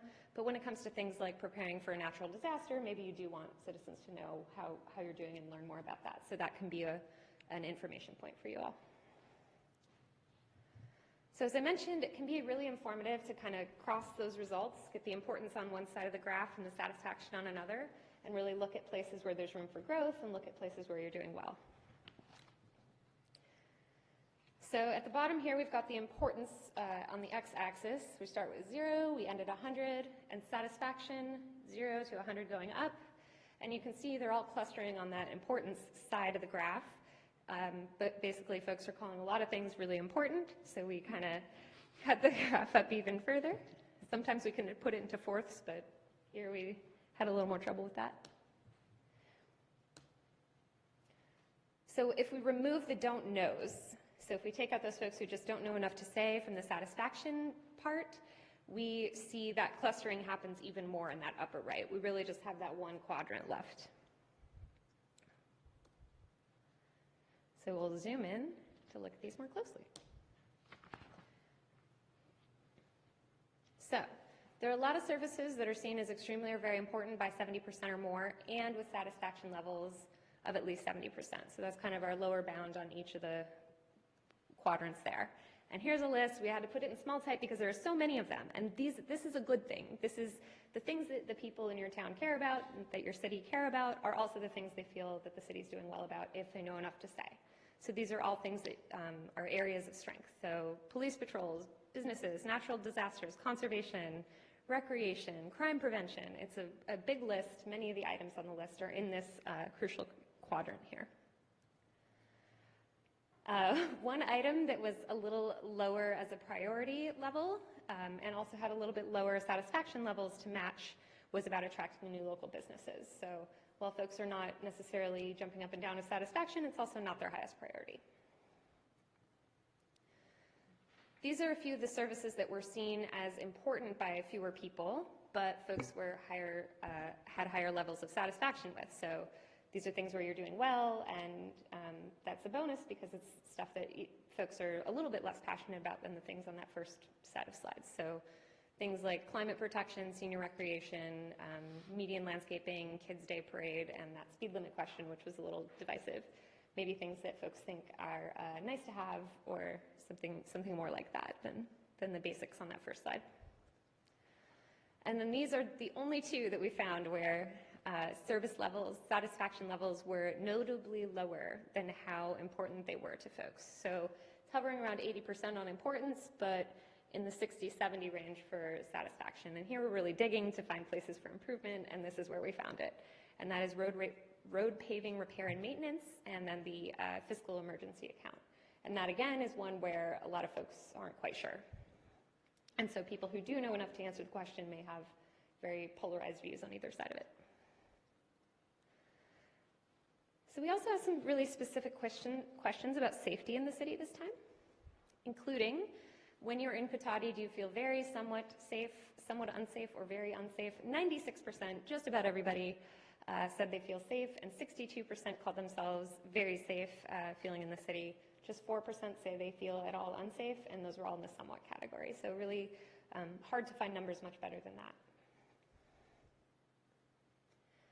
We also asked folks to agree or disagree or say how accurate they believe the statement was about a specific police officer assigned to patrol their neighborhood. We learned this is a relatively new program, so perhaps this is unsurprising, but 62% of folks were honest with us and said they don't know enough to say. And then of the folks who did answer, there is an even split between those who think that's true and those who think it's false. So I think that just points out that there's a lot more education to be done around this. So we also asked about city services and communications, the ways that city government relates to folks in their day-to-day lives.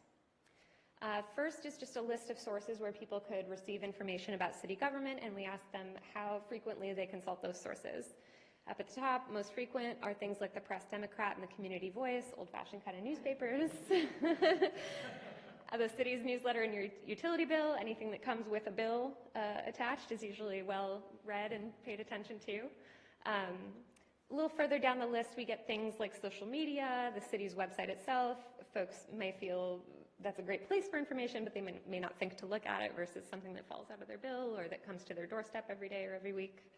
And then city council meetings, you are not unique that a lot of folks say that they do not pay attention to those very closely. It's quite sad. Half of respondents, half of the folks we talked to, said that they've had contact with the city department or agency in the last year, 51%. Some groups, we looked at the demographics to see who are these folks who are more likely to report contact with the city, and it was folks who are a little bit older, parents of young children, and longer-term residents in the city, just more kind of generally. And then there's partisans on either side of the aisle for some reason. And then we asked folks to tell us, what city department did you have contact with? 9% of them gave us an answer that was not an actual city department, so we kind of set them aside. But of the folks who gave us an answer that did actually belong to the city, most of them were 911 or police. And so this was an open-ended question. I read through the responses. Sometimes it was pretty straightforward. I called 911 because I heard a car crash down the street, or the police came by and gave me a ticket for this or that. So folks really reporting personal interactions for the most part in that category. And then after that, things like utilities and bills, planning and building for folks dealing with permitting or a small business, so things like that. And then 9% there for city council, city manager, somebody with like a name tag at City Hall, I suppose. And then among those who said they've had contact with a department, any department, we asked them how satisfied were they with their customer service. 90% said they were satisfied, 69% said they were very satisfied, just 10% said they were not. And that's across all the different departments that they had contact with. So now I'll step back, talk about conclusions, and then I'm happy to take questions. I have a very large book with lots of details about all this information that I'm happy to share. Essentially, as joked about in the beginning, but it is true, respondents are very satisfied with life in the city. It's contrast to many of the Bay Area cities and California and West Coast cities where we do this work, where there's increasing pessimism driven by things that even here are seen as problems: cost of living, traffic, housing. Here, there's enough good going on that folks largely say that the city's headed in the right direction and they're happy to be living here. They overwhelmingly see it specifically as a good place to raise a family. They feel quite safe here, and they broadly approve of the police, the public works, and recreation departments, those kinds of day-to-day organizations. They have a lot of affection for, I suppose. Approval ratings for city council were positive. And those who've had contact with a city employee or department, whichever department that was, are overwhelmingly pretty satisfied with their contact. So happy to take any questions. All right, thank you very much for that presentation, Ms. Everett.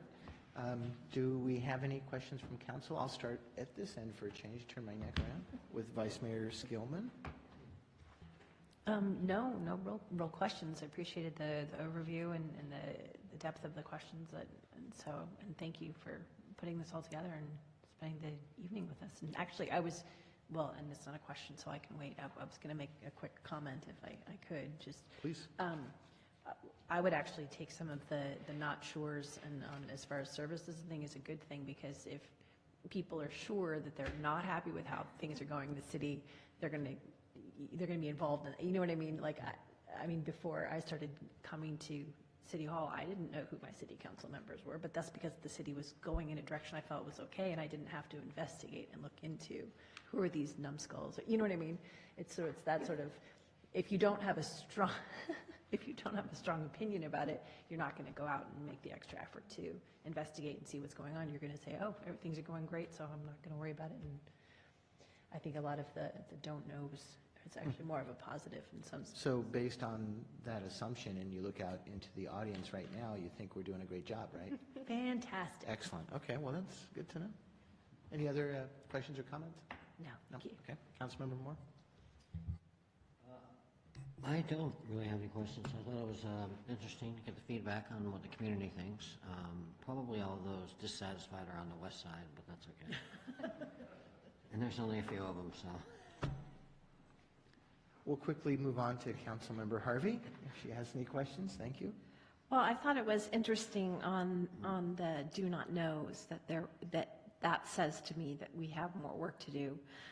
What I also found interesting is the sources that they get stuff from, because I think we've spent extra effort because everyone says, oh, you have to do this social networking, and everybody gets their information from there, and you have to, do this one and that one and the other one, and, that generally for our community, it seems like that's not necessarily where they get the most of their information. I mean, there were some pretty big never numbers there, which I thought was interesting.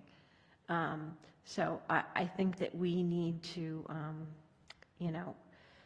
out of this, the things that we need to improve on, like our financial information and why we have reserves and stuff like that. I think we need to utilize some of these avenues to kind of get that information out there so that people understand that. And I am glad our community voice person is here, and hopefully will be able to provide some of this information to the community, because apparently they read it in the newspaper there. So I thought that was interesting. It's good to know that the reformat of, which we did do relatively recently, reformat of the newsletter in the utility bill, that's really pretty positive, that's helping people. But yeah, thank you for the data. I liked the way you put it in the grids, because I was like trying to compare back and forth and say, well, but this is low, but they're not. So I'm glad you put it in those quadrants so that it was more understandable. But thank you so much. Yeah, great presentation, great information.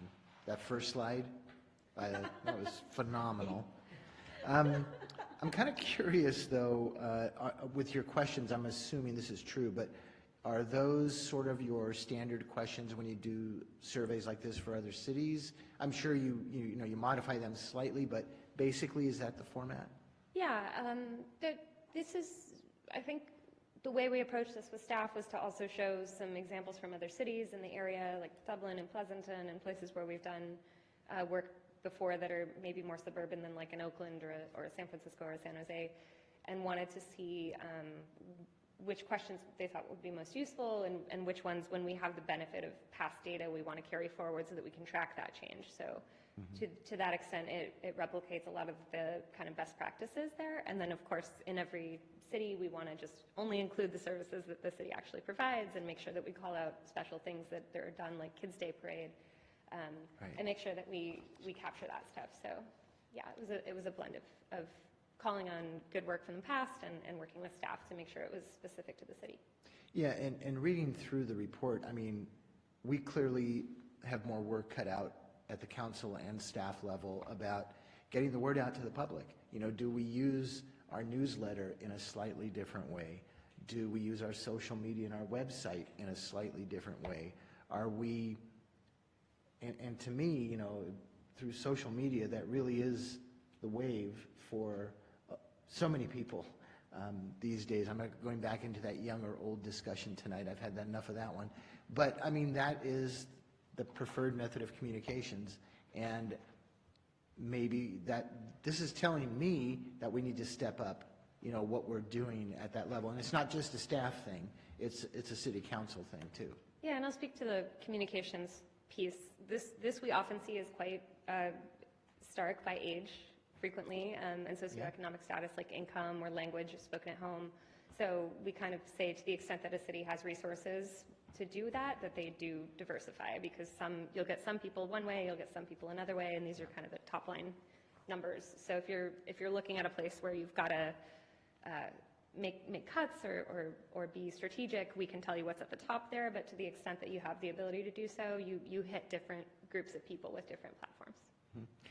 Councilmember Harvey brought up a good point, that one about reserves. I mean, we have an excellent reserve policy. Not only do we have a good policy, we're keeping up on it every year, year after year. And guess what? The public doesn't know about it. That's our fault.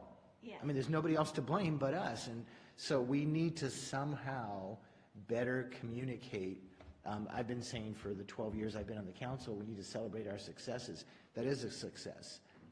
That balanced budget for 8, 9, 10 years running now, that's a success. And I think that gray box was driving me nuts when I was going through this, because it's like, why do you not know? Well, because it comes right back to us. I mean, that's what it does.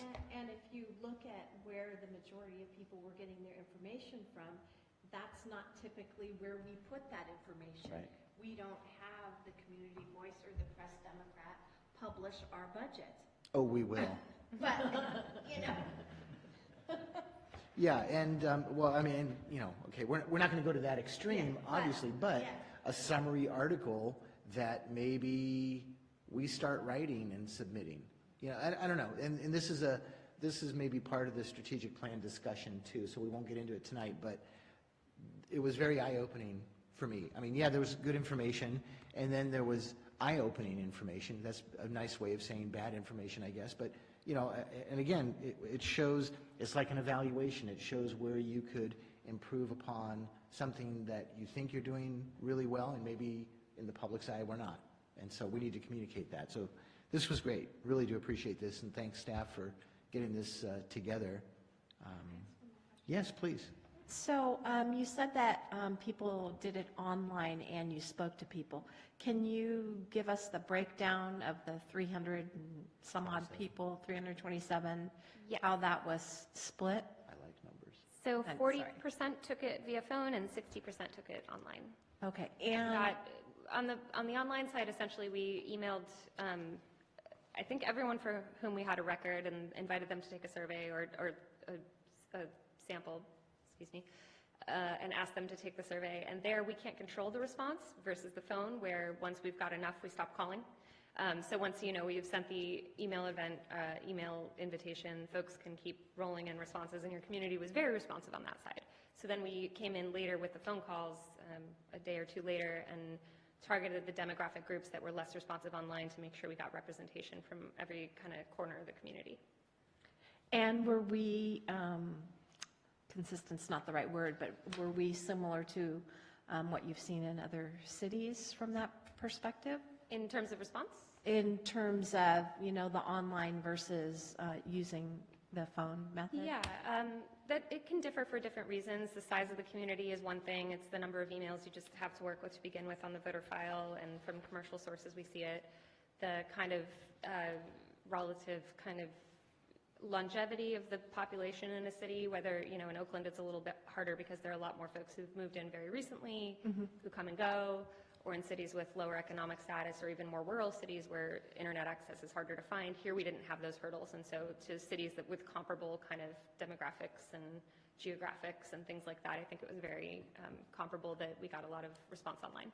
And do you find that getting the data one method versus the other adds or detracts from the results? Yeah, so it's something we've had our eye on for years. It's a really important part of our business. We do know that the folks who tend to respond on the online side tend to be younger, tend to be higher socioeconomic status, which is another reason we make sure we get folks on the phone as well. The quality of their responses, or the content of their responses, is different in terms of that don't know category we find.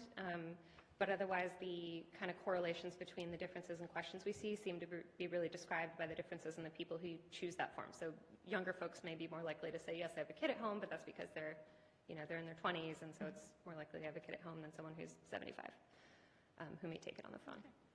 Thank you. Sure. Kind of a follow-up to that, if I could, and then we'll let you go, I promise, Sure. I think. It's up to you two. I have completely forgotten my question. What? So Mayor, while you think of that, I'll fill in the moment with another statement here. So one of the things that may or may not be apparent, I just wanted to point out, was that even though, you know, 60% responded online, it wasn't, you know, I think one of the important elements of the survey to keep in mind is that it wasn't what they call a self-selected survey. So it wasn't, in other words, nobody could just hop on and take the survey. It was directed at certain individuals, and only those people could take the survey online, as opposed to something you just post on your website and anybody could take the survey, which is what's referred to as a self-selected survey. In those kind of surveys, you can't control who takes it. In fact, the same people could take it multiple times potentially. So you can't really measure the margin of error in the responses. So you don't really, I mean, there could be value to it in some circumstances, but you can't measure the margin of error of the responses. Whereas if it's directed, you can measure the margin of error with some certainty. The randomness is what is the difference there, and we selected random samples. So, if I may. Even though I remembered my question, but I wrote it down. So it's okay. How did we select the participants? I'm sorry? How did we select the participants in the survey? So we So we do use stratified sampling. So there's whatever the number is of registered voters, which usually I have in front of me, but today I do not. We make groups of them, so gender, age, party, the things that we know from the voter file. So they may make a slide list of 10 people who are 33 years old, registered independent women, and they just call down the list or email down the list until they reach someone. And so each of those segments is meant to represent that person and their proportion in the population. The random part is their place in that list and whether they answer the phone or the email. So there's the randomness, there's also the representativeness of making those kind of categories. Thank you. Yeah, there was only 2 people that I had spoken to that had been contacted for the survey. Yeah, we try to not use too many resources trying to contact too many people and get the responses and keep it in budget. So we get as many as we think will help. And here our target was 300, so we only went a little bit over that to make sure we get a good margin of error without overspending the budget. Which is roughly 15% of the registered voters? About 4,000. And in statewide surveys, we often do 600, so that's for the entire state of California, and if we do a half sample there, we've got the same essential margin of error. So it's a very robust sample size for the size of this community. Yeah. Yeah. Thank you. My question is, and do not feel obligated to answer this like I want to hear the answer, but from surveys you've done in the past and been involved with and comparing it to this one, were we somewhere, let's just say, above or below the norm for positive, negative responses? I'm just kind of curious because a couple of times, I was checking things and a couple of times you did say, that's above the norm from what we usually see. So, I mean, what can you tell us about that? I'm just curious. Well, that's the part where it gets more anecdotal. So I've been doing this for about 3 years. My company's been doing it for 30-some. And so sometimes we've got these big tomes of data, and other times we just have a conversation among ourselves. I kind of specialize in Bay Area and some places in kind of like the Riverside County area, and it's an interesting contrast. Here, I think we're seeing results throughout here that are largely really positive. To see 90% and higher on things like perceptions of safety and good place to raise a kid. There are a lot of cities that would be very envious of those results. And to see that the only real intense problems, the only things that 50% or more consider issues are things like housing, which is just a huge issue everywhere, is a really remarkable finding. There are very few geographies of any kind where we give people a list of problems and they don't agree that a lot of different things are problems. So to have an electorate that's satisfied on so many different metrics and so many different ways we ask the question in different ways and different approaches, I think it compares favorably kind of regionally and in my experience. Yeah, and and it was more of an anecdotal response I was looking for, just kind of, normally we don't really see those 90 percentiles, and yeah, something like housing, I'd say it's relatively out of our control at some level. At some small level, it is in our control. So, okay. Thank you very much for the presentation. Yeah. All right, I'll end it with that last question since I finally wrote it down and remembered it. And we will move on to the city manager's report, item 13. Thank you, Mayor, members of the council. So on the heels of that presentation, I wanted to let you know that we just got word from the GFOA and CSFMO that we again got an award for our budget. So for the second year in a row, and as I mentioned in the last meeting, we also have the community summary, finance summary. It's called a PAFR, and that's out there too. So I think to the point that was made by Councilmember Harvey and others, that we have a lot of good news to share, and so we just need to, I think about how we get that word out so that people are aware of it. Yeah. A press release. No, that means there'll be one coming, I think. That's correct, yeah. All right, so also on other news, the Laguna Bypass Sewer, this is P1. The trenching has reached the point of connection in Old Redwood Highway, as I mentioned in the last meeting. We probably have about 2 or 3 days left of work to make the final connection, to have it actually operational. That doesn't include some of the punch list stuff. So there's like road, paving restoration, striping restoration, punch list stuff. That's going to take probably longer, but hopefully once we get some dry weather, it won't be long to get it actually operational. And then on the recreation side of the house, on Saturday, February 16th, we hosted our second annual Sweethearts Fairy Tale Dance for children and families. We had over 40 guests in attendance, so it was really well attended. It's double the number from last year. Last year was our first year. This is our second year. So it's a good uptick in attendance. And we had lots of snacks, including a chocolate fountain that you could dip stuff in. Yeah. That would have so raised visitor attentiveness and, wow, lost opportunity. It got me thinking maybe we should have one in the council chambers just flowing during all the meetings. So. I think we should. Come for a meeting or come dip something in the chocolate fountain. Yeah. All right. Anyway, it was apparently we had we had a photo booth there for pictures. We created magic wands and fire-breathing dragons at the craft station. So it was fun, and we're going to put it on again next year. So hopefully it's even better attended next year. Coming up March 18th through 22nd during the school spring break, we're offering our Camp Cotati spring break, which is an all-day camp at 7:30 in the morning until 6 at night, Monday through Friday. And this is for families that need their kids to go somewhere when they still have to work during spring break. And we expect it to sell out, so please register early to ensure your space. And then on Sunday, April 14th, we're hosting our second annual Bunny Brunch and Egg Hunt in the Cotati room.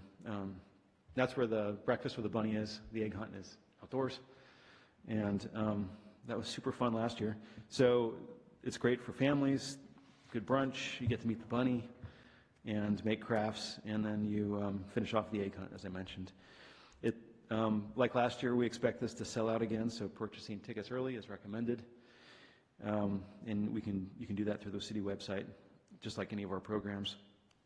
And if you want information on these or anything else, you can contact Ashley Wilson at 665-4222 or awilson@cotaticity.org. Or, of course, for some of our latest news, go to the city website, cotaticity.org, or the city's Facebook page. And I'd be happy to answer any questions. Any questions for the city manager? Do you care if he's going to go to that bunny hop thing? Well, I do care, but that wasn't my question. Okay, please. So has the rain the last couple of days done anything bad to the project? Since it's really a lot of water? No, it hasn't. It's only affected the schedule. It would have been done weeks ago if it wasn't for this extremely wet winter that we're having. Okay. We are truly only about 2 or 3 days of working days away from making the connection. We're just looking for a clear night to do it. I'll keep my fingers crossed for dry weather.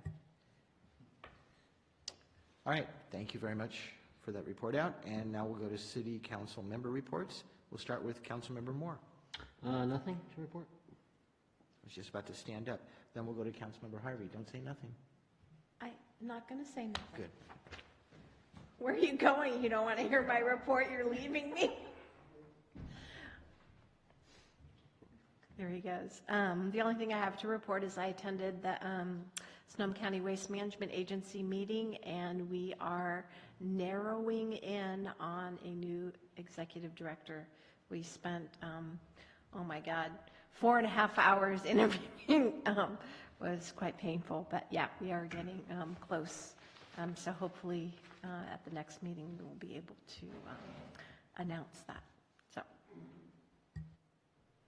I heard every word.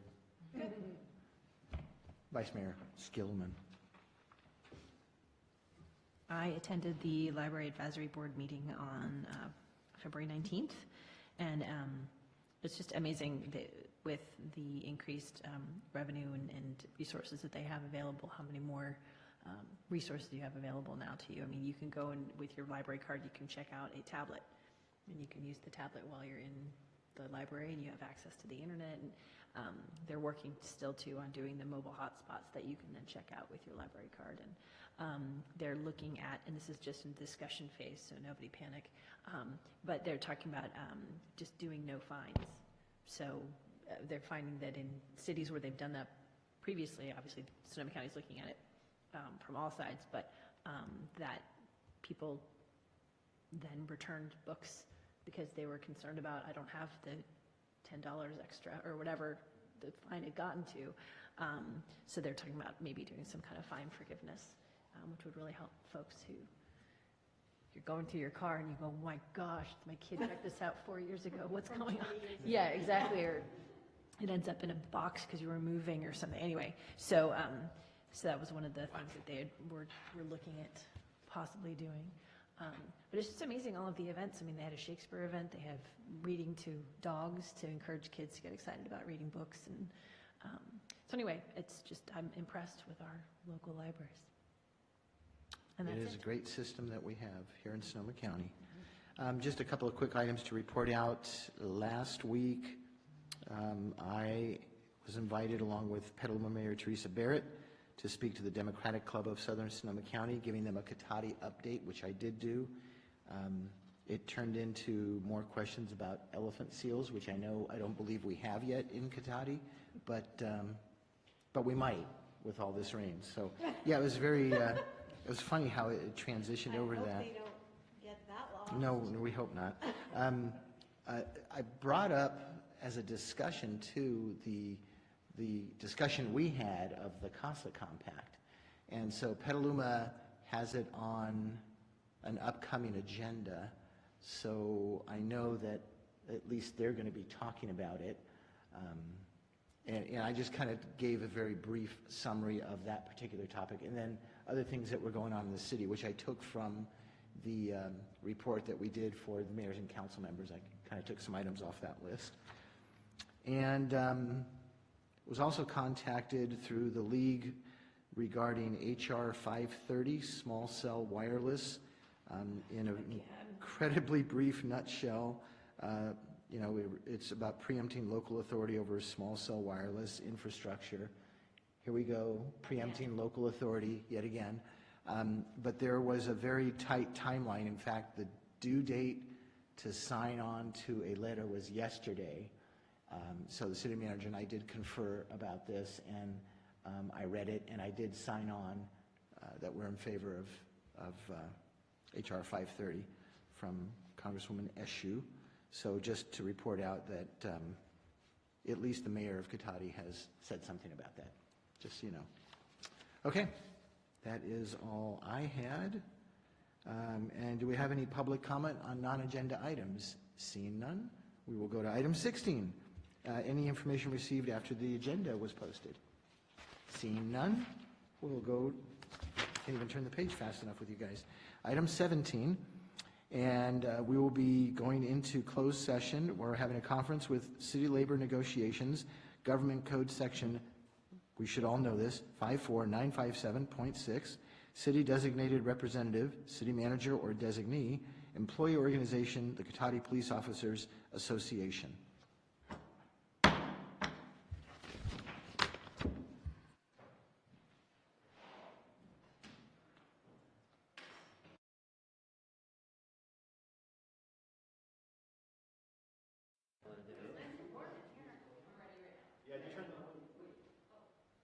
Lauren, do you have your space heater on here? No, I don't. It's like super hot.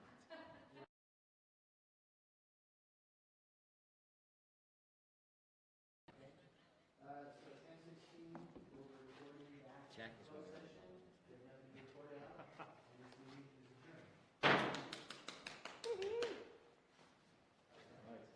Did you tell them? Why do I still have a key in here? No. Oh, jeez. No, not the whole thing. Okay. No, just the last bit. Okay. Yeah. Him at the microphone.